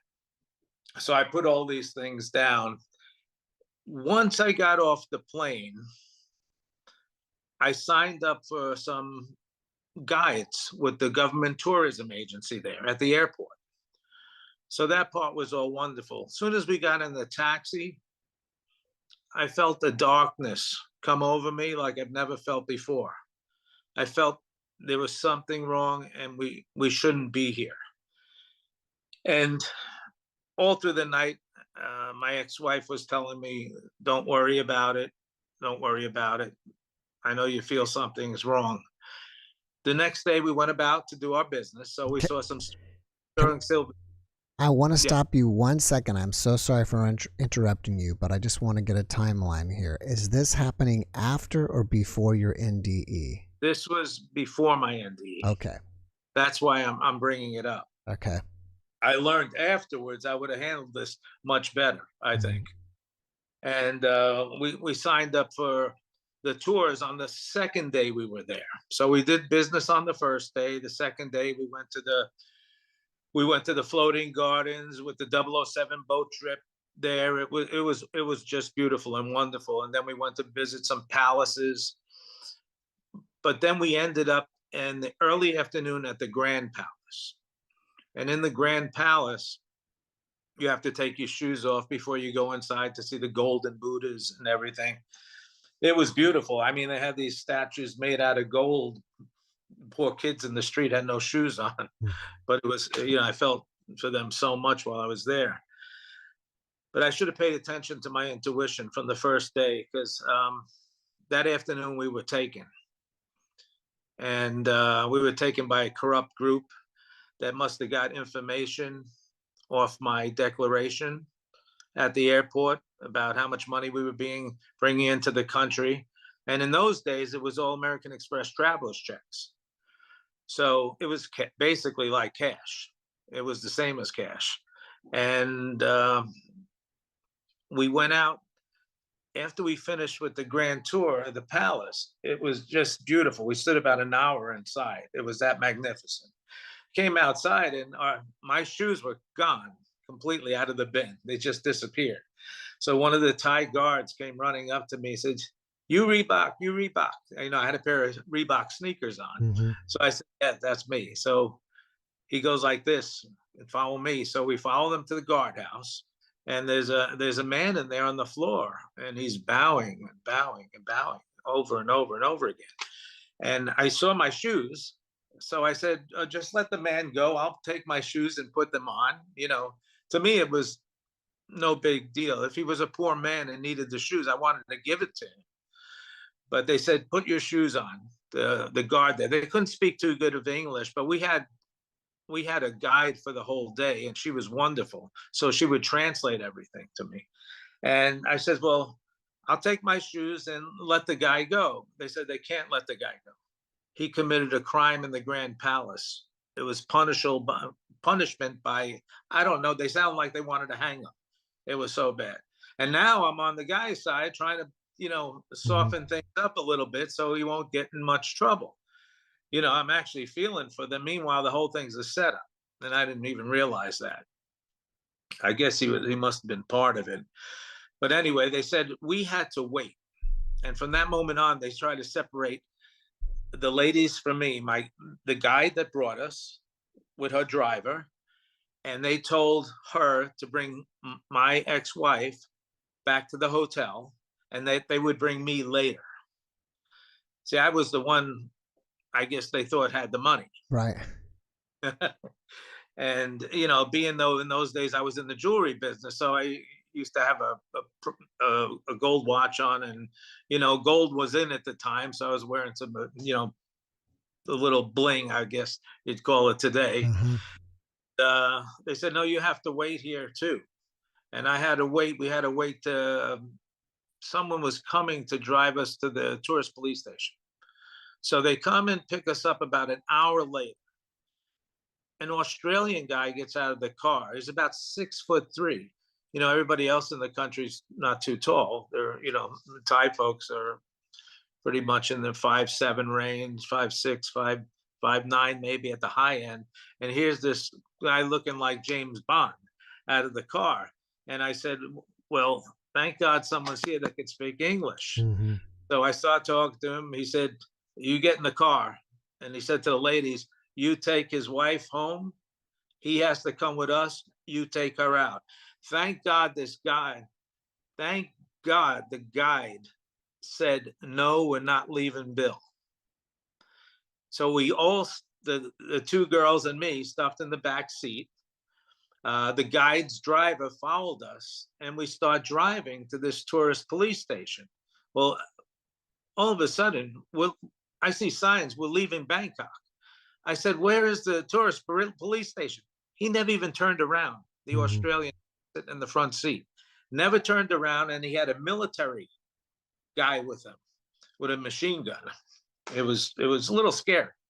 So now we're driving for about another 20 minutes to 25 minutes, and all of a sudden they go off the road, and now we're driving through the jungle in dirt roads, and he pulls up to this house, and it was like a scene out of a movie. Yeah. It was unbelievable. There's two guards in front of the house with machine guns. They take us in the house. There's no furniture. This is no police station. First thing I said is, this is not a police station. And then they took us back to this one room where there was a desk, and I called him the colonel in the book, actually. Mm-hmm. He's sitting there with a little thin cigarette dangling out of his mouth. There was a light hanging from the ceiling, and he says, sit. So we sat. Our guide stood up right behind us, and he says to her in Thai, he says, well, they have to wait to sign paperwork because the criminal made this big, I think I thought at this time, for a while, I was still thinking this might be real. And they were going to take him and, hang him or something. And all of a sudden they bring him in the building. And now they're dragging him, and he's screaming because they're like whipping him and stuff. And they drag him past our room, and now we're all upset. Even the guide is upset that this thing happened. About 20 minutes later, we're there for quite a while, but quite a while went by already by the time we got to this part. 20 minutes later, they come in with a stack of papers this big, and they say, you sign. And I look at the papers, they're all written in Thai. I said, I'm not signing. I got up, I put my hands on the desk. I said, I want to talk to the consulate. I wanted the U.S. Embassy. I wanted to talk to somebody. As soon as I got up, Jeff, they came over and hit me with their guns on my back, machine gun. My ex-wife started crying her head off. I was in shock. So I just sat right down, and the guide started tearing. Her eyes were tearing up. She said, Bill, I don't know what's going on. She said, but let me look over these papers. And she said, look at me. At this time, I didn't know if I could trust her or not, because I didn't know if she might be part of this. Mm-hmm. We know, my wife and I were so afraid. It was incredible. So by this time, we get into the third or fourth paper. She's reading them to me, basically giving me the gist of each paper. She said, well, this is about the guy that did this, and he had your shoes on when they picked him up, and all this. Got to the third paper or the fourth paper, she said, don't sign. She turned around and looked at only me when she said that. She said, don't sign it, Bill. And I stopped immediately. She says, I want you to get up. You and your wife get up. I'm going to jump between you and the guards. This girl was 5'4" of nothing height, not 5'4". What am I talking about? My wife was 5'4" at the time. She was 5'1" maybe, but she was stocky. And she got in front of us and the guard. She said, Bill, walk fast to the door. Walk fast to the door. We were walking. As soon as we hit the front door, we opened the door. She screamed, run. And we all took off. And this is God's honest, true story. She's out there screaming and pushing the guards back like this. And they got the guns in the air like this. Oh, my gosh. And I found out later. I would have probably wound up dead that day. If the girls... Where did you run to? We went to her car. Remember, the guide's car followed us. Oh, okay. We had a driver for the day and the guide. So the driver followed us all the way there. Thank God he was there. And they said, even when we were in the office there, they tried to separate us again, again, and again. So 4 times they tried to separate us.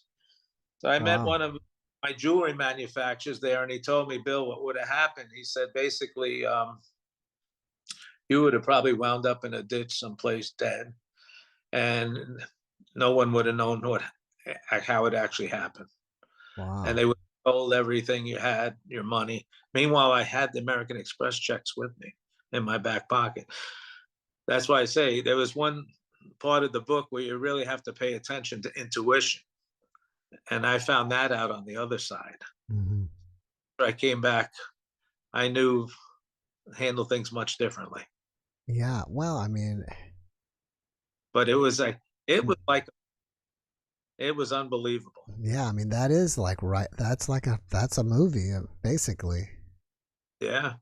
And it's real interesting. A couple other things in my life happened with that intuition thing. It's so important that we listen. A whisper in our ear is leading us down the right path, you know? Mm-hmm. So intuition is one of the 3rd principles of enlightenment. It's very important. It's called warnings and intuition.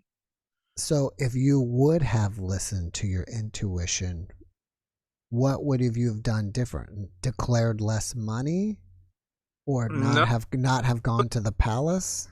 Because they take you in the back room if they think you're lying about something, and they would, go through all your luggage and practically strip search you to make sure.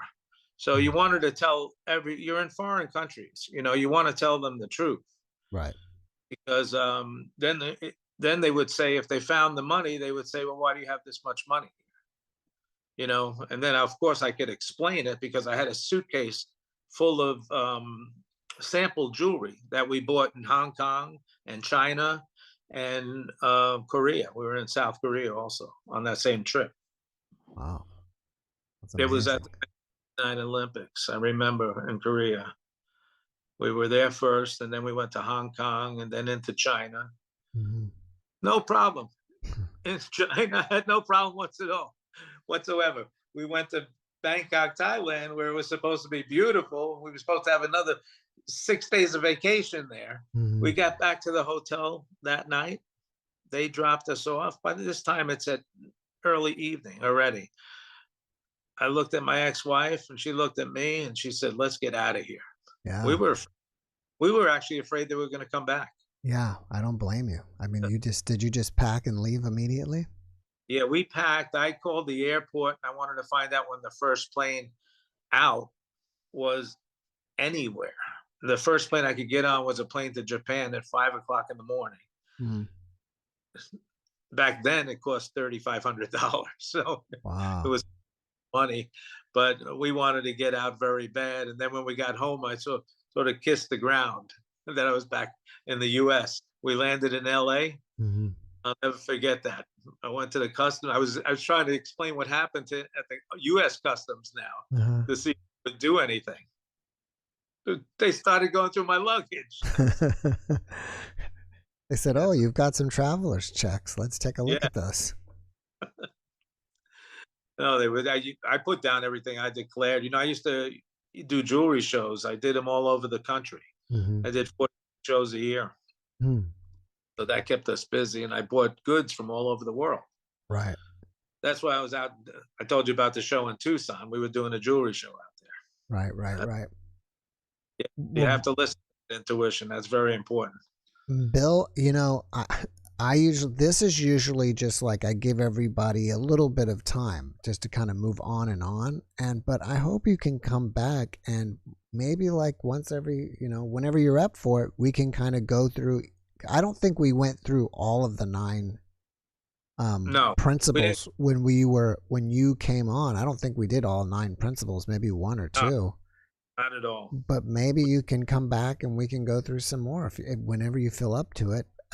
Before we go, please don't be offended. I just have a daily show. I don't remember the name of your book. What's the name of it, and where can people find it? The Wisdom of the Light. Say that again. It's called The 9th Level of Enlightenment, The Wisdom of the Light. All right. And that's It's on out Amazon? 2 weeks on Amazon, doing very well. That's great. And again, for those of you, if you didn't see that podcast, he encountered his unborn daughter on the other side, and we talk about that. Right. It was wonderful experience being in that light and that love. Yeah. It was like it in the world. Cool. All right, Bill, I got to run. Thanks for coming by. Don't be a stranger, and have a great rest of your weekend. All right, you have a good night. All right, Bye-bye. cheers. All right, Shira is here.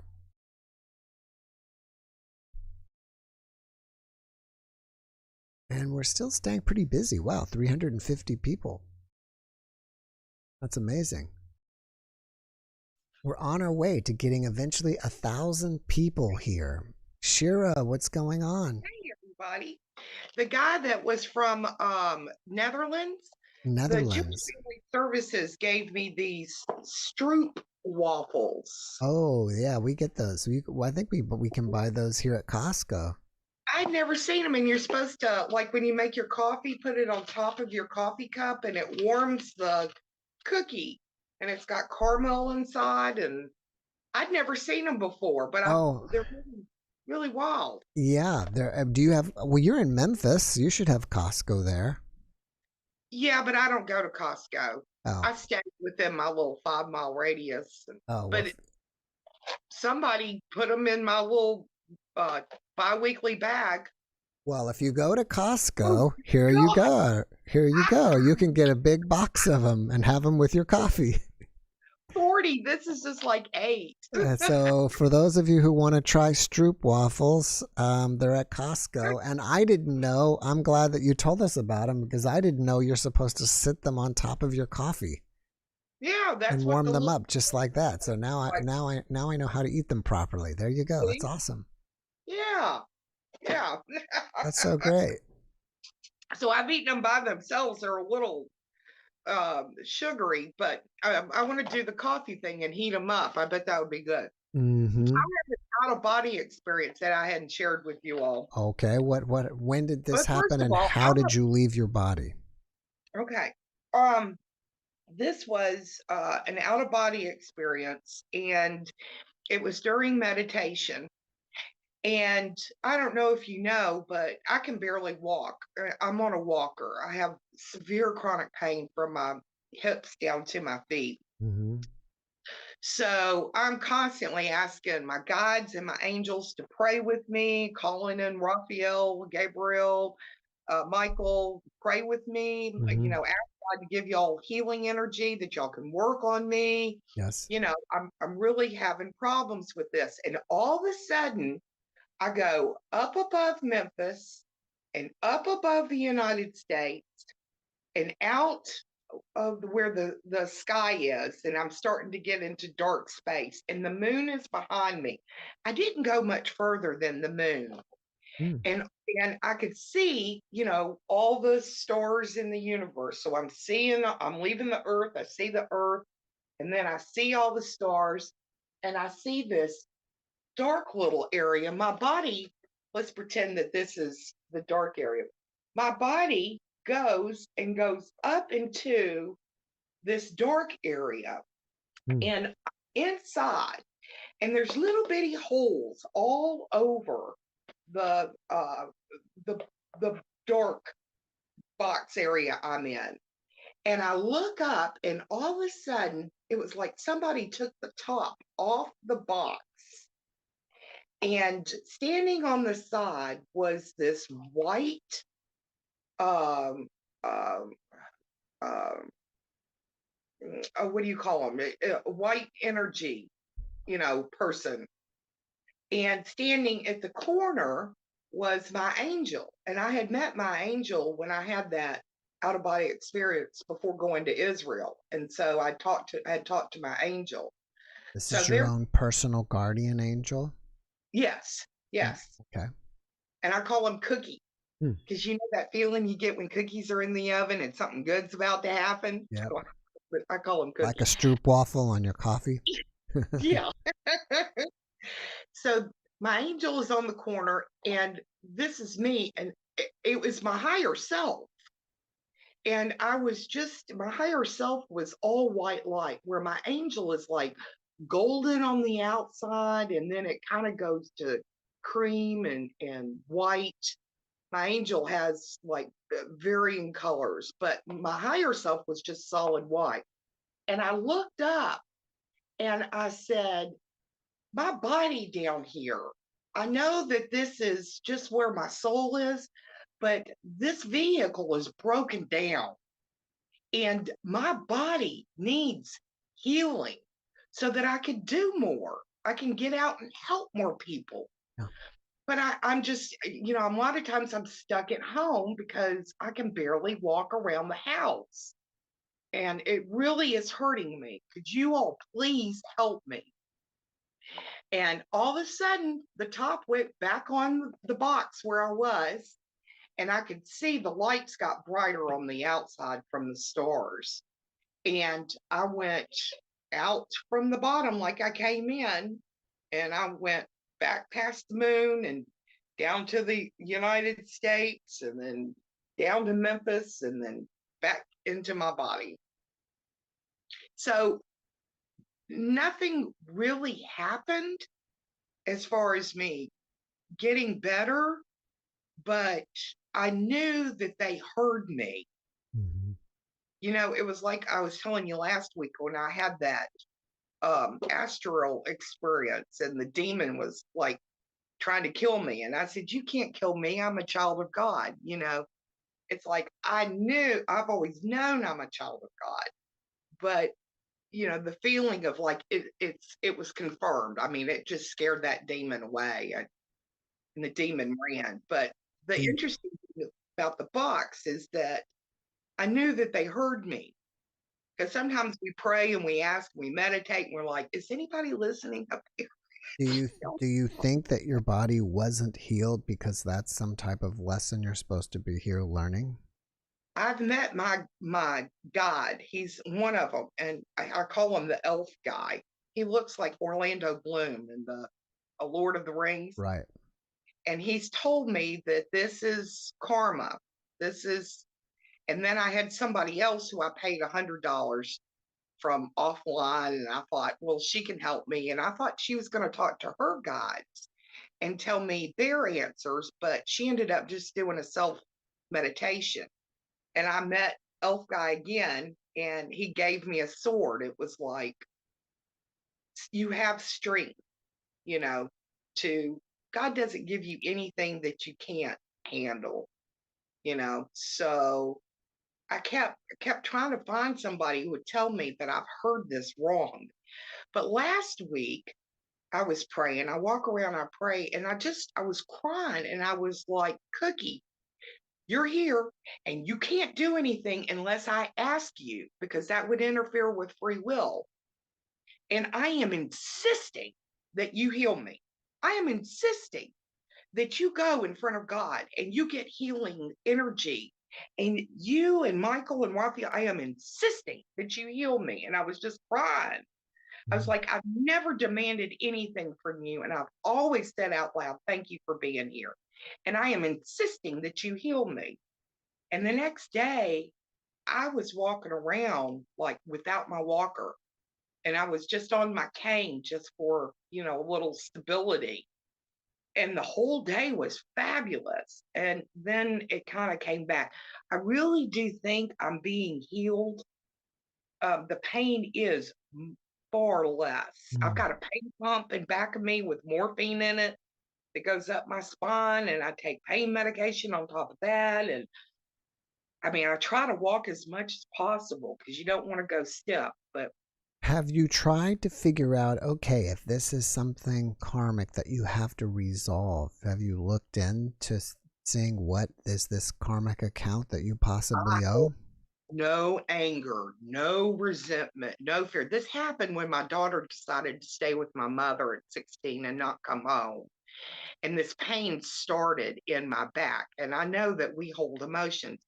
But, you know, just like in all my videos, people do the best they know how, no matter how messed up that looks.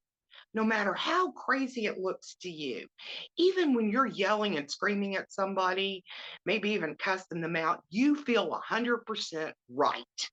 You feel like you are parting everything out of your body. You feel right. And they felt right too. Mom ganging up on me, and Savannah decided to stay. And Savannah had a really cool near-death experience. Well, it was in between lives. I'll tell you her little story, because she told me right before I left Israel, and she knows I'm Jewish, but I'm also very spiritual. She said, Mom, in between my lives, I'd started floating, and it was just half of me, and I saw all these bodies around me that were just, I could just see from like their waist up. And we're all floating towards, there's purple stars in the sky, and the purple stars were all around this hole. And by the time the stars got to the hole, it was just solid purple around this hole. And I got going, and I saw some people that would get to it and they would just go off to the side. And some people were actually going into the hole. And I was one of them that went into this dark hole. And she said, Mom, when I say dark, I mean it was dark. You couldn't see your hand in front of you. And hearing, you always hear some background noise like the refrigerator or the fan or something. She said, I didn't hear a sound. And she said, it was just horrifying. And I cried and I cried and I cried. And she started crying. She goes, Mom, I never want to go back there again. And she said, and this is why I have burns on my face and my back and my arms. It is my punishment, because in my past life, I was raped and no one believed me. And so I committed suicide. Wow. And she said, and coming back, this is why I have burns on me, because this is my karma, or, whatever. Right. That's wild. Wow, yeah. Well, sorry I said that R word. It's all right. Have a beat. Sorry. All right. Well, I hope that somehow you can get completely healed and you'll be back mobile again. But I've forgiven everybody. My life is perfect. It is calm. It is great. I study Torah 4 to 10 hours a day. Mm-hmm. It's perfect. And I can't put my finger on what it is. I know how it started, but I don't feel that way anymore. That's great. So I'm working on it. And also, I think I'm about to stop looking at the live chat. There's so many people quoting scriptures. Mm-hmm. And y'all may be Christian and I'm Jewish, but next life we all may be Buddhist. Yeah. So we're all in the path of where our souls need to be right now. And nobody's going to convert because you quote Matthew whatever. And people aren't, you're not going to convert me, and I'm not going to convert you. That's our path. That's where we're all supposed to be. So I know, talking about NDEs and all this stuff, you're so close to God and you want to share your thoughts, but guys, come on, it's getting pretty thick. All right. Well, on that note, I have to run. Sure. I'm in overtime and I still got another guest. All right. Love y'all. I love you all. Thank you. Love you too. Have a great evening. You too. Bye-bye.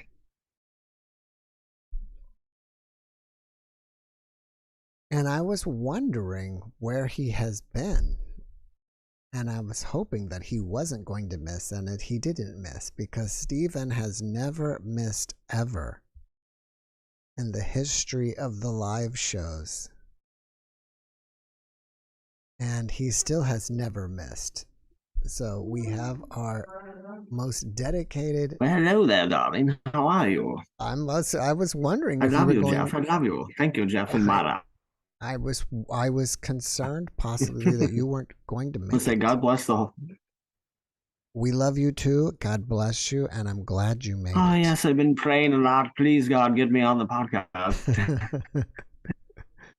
Now, I don't recognize the wall art behind you. You're in a new room today. But the internet is shaky there. The internet is Yeah, it's like a kind of a big public room where I just not good. He's frozen. Frozen in time. Are you back? All right, now you're back. I think. Back in time, episode. You're back to the future. 159. It's the same internet that likes all the time. I don't know if you know, I know that you. Some people want me to do sling blades.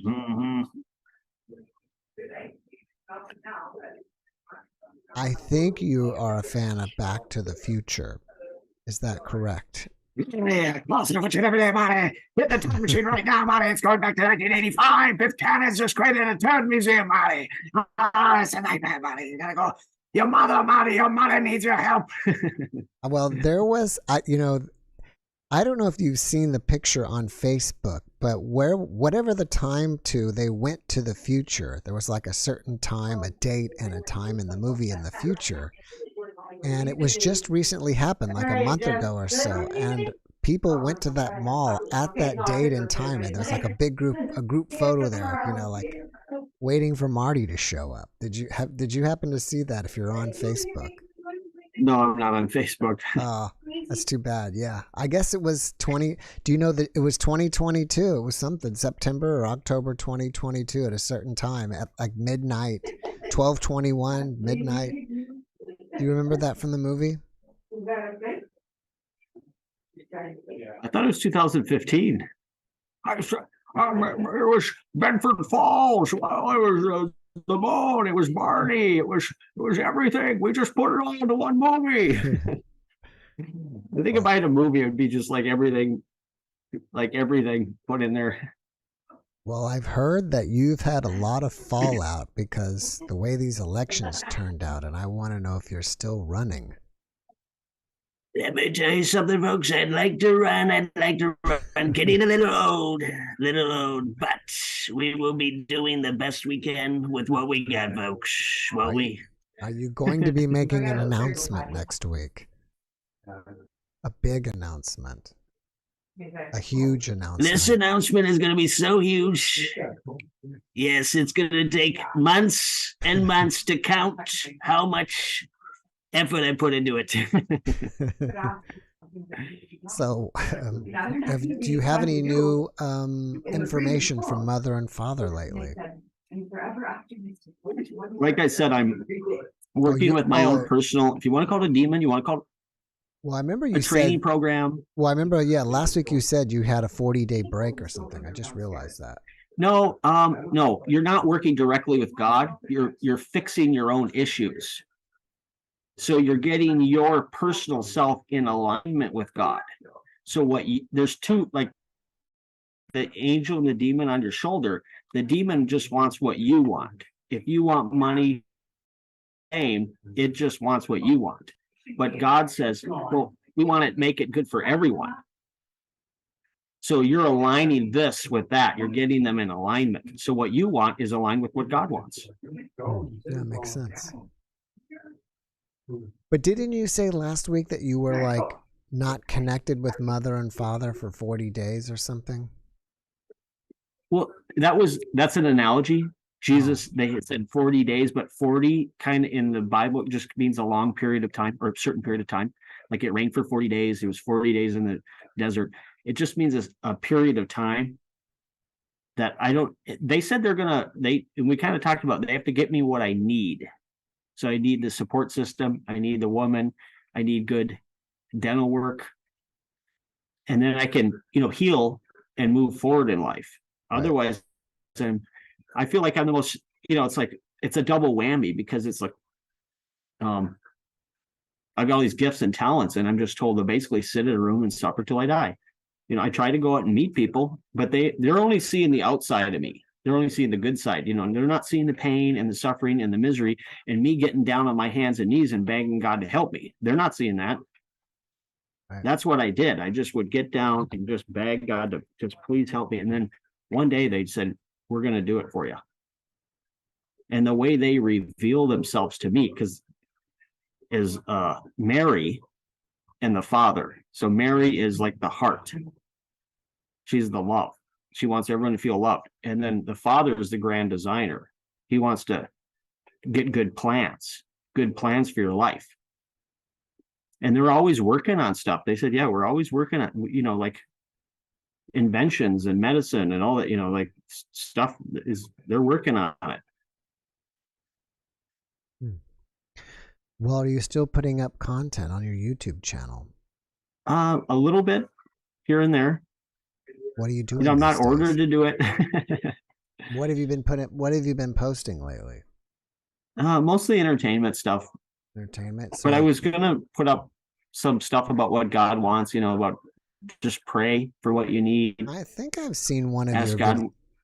I think I've seen one of your videos talking about mother and father.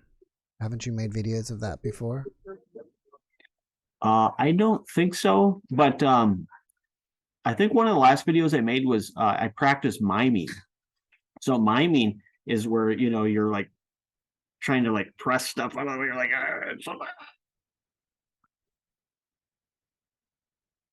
oh, that's good. That's and I just practice with the abilities, and so they up my juggling, they up my singing, dancing. Darling, darling, darling, I love you. I go up to a group of women and I go, marry me, women, marry me. And so like I can just go up. Some people say they like Robin Williams and Jim Carrey. I'm like, all righty then. So I just like they gave me those gifts. I could just walk right up to people and entertain them. You don't feel embarrassed at all? No, nothing is personal anymore. No fear? Because now it's all God working through me. Yeah, so I don't take anything personally anymore. When someone does something bad, it's because it's some problem. They're trying to do it their own way. They got their own problems. They got their own hurt. It's not personal anymore. Nothing is personal. Oh, I wanted to talk about how people people want to do it their own way, like religious people. They say, Jesus, we love you, but you need to shut up and sit down. We're trying to praise you here. Wow. Hey, we're not kicking you out of the church. We're just asking you to leave. You see what I'm saying? So like the people in the Bible, they're talking about Abram and St. Paul and the apostles. Like they were just people like you and me and like the people in the chat room. They were just people living their lives.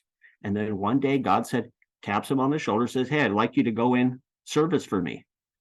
And they give you gifts, they give you abilities so you can do the job. They give you the training, and that's what they're doing for me. It's great. Do you have anything else that you have that you want to share with us that we haven't talked about? Any new things?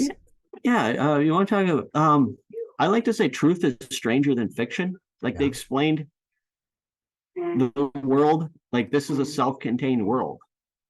They explain that, and that they want world peace here. There are other worlds, other dimensions. Well, like I'm glad you brought that up. Do you believe we live in a simulation? In one sense, yes. So in one sense, it's a simulation. In one sense, it's a game world. Those are like analogies. There might not be every analogy breaks down at a certain point, but it is God's world, and we are people in it. And so they want us to do it God's way. So we can't always get what, there's a song, you can't always get what you want. Yes. Pray to God, you get what you need. See, they want to get you what you need. Yeah, that's because we can't always get what we want. And they told me, here's your fantasies. They show me my fantasies I want. So actually right now, what I can do is I probe into my belief systems. That's what I'm allowed to do right now. Self-honesty. That's key.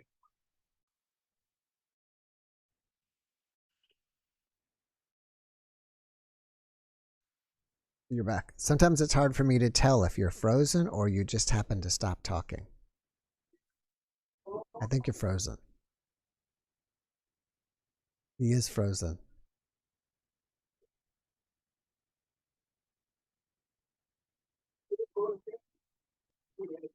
Are you still with us? Can you hear me?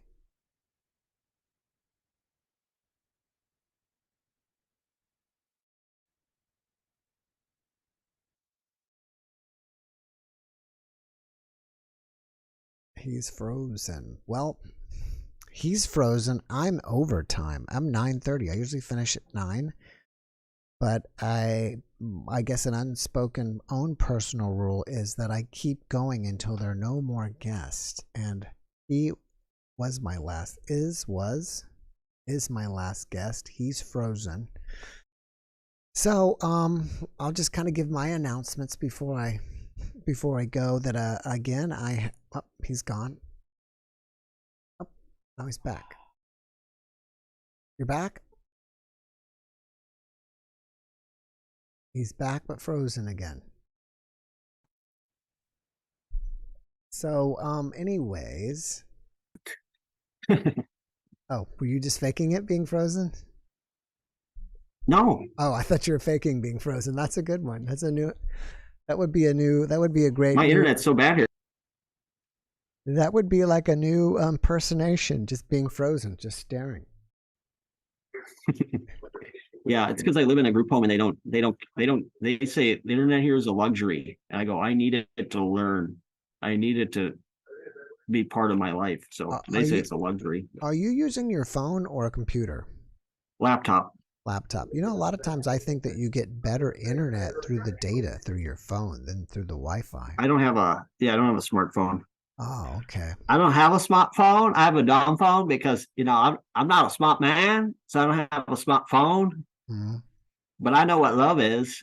Jenny and me, we eat lots of chocolate. We love chocolate here. Up in heaven, they eat chocolate all the time. I think there was some kind of, I wish I could remember the meme, but they took out Bubba and oh gosh, what's the name? What's the character's name that you were just doing?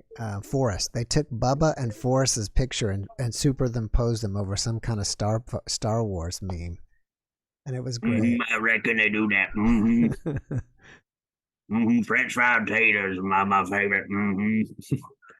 Someone asked for that, and they asked for Captain Kirk.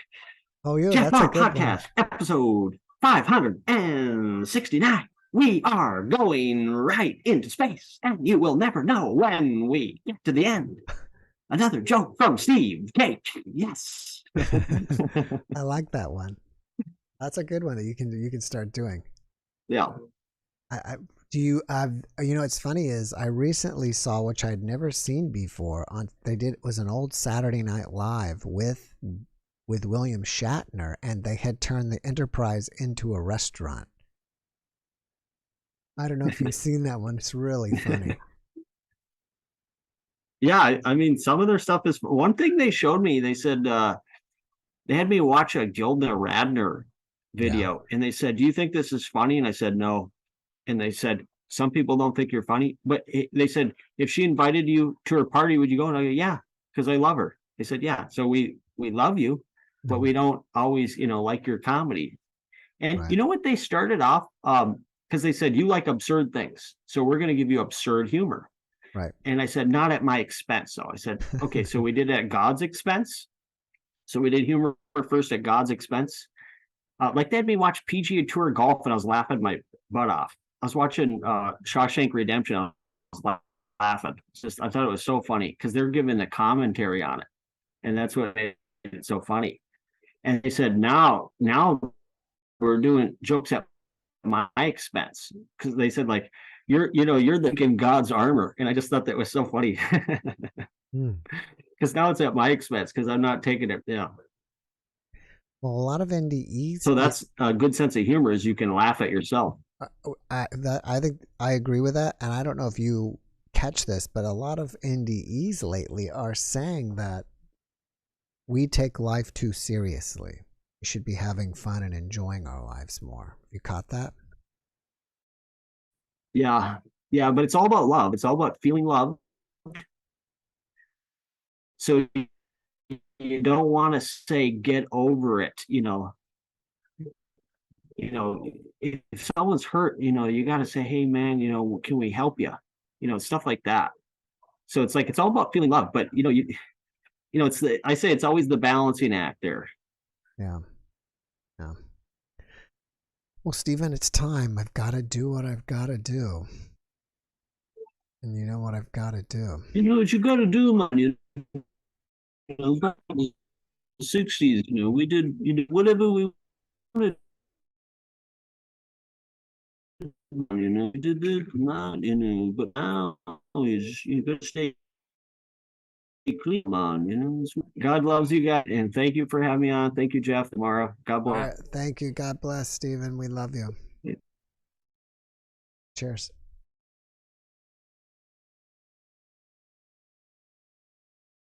Yeah, I got to catch those.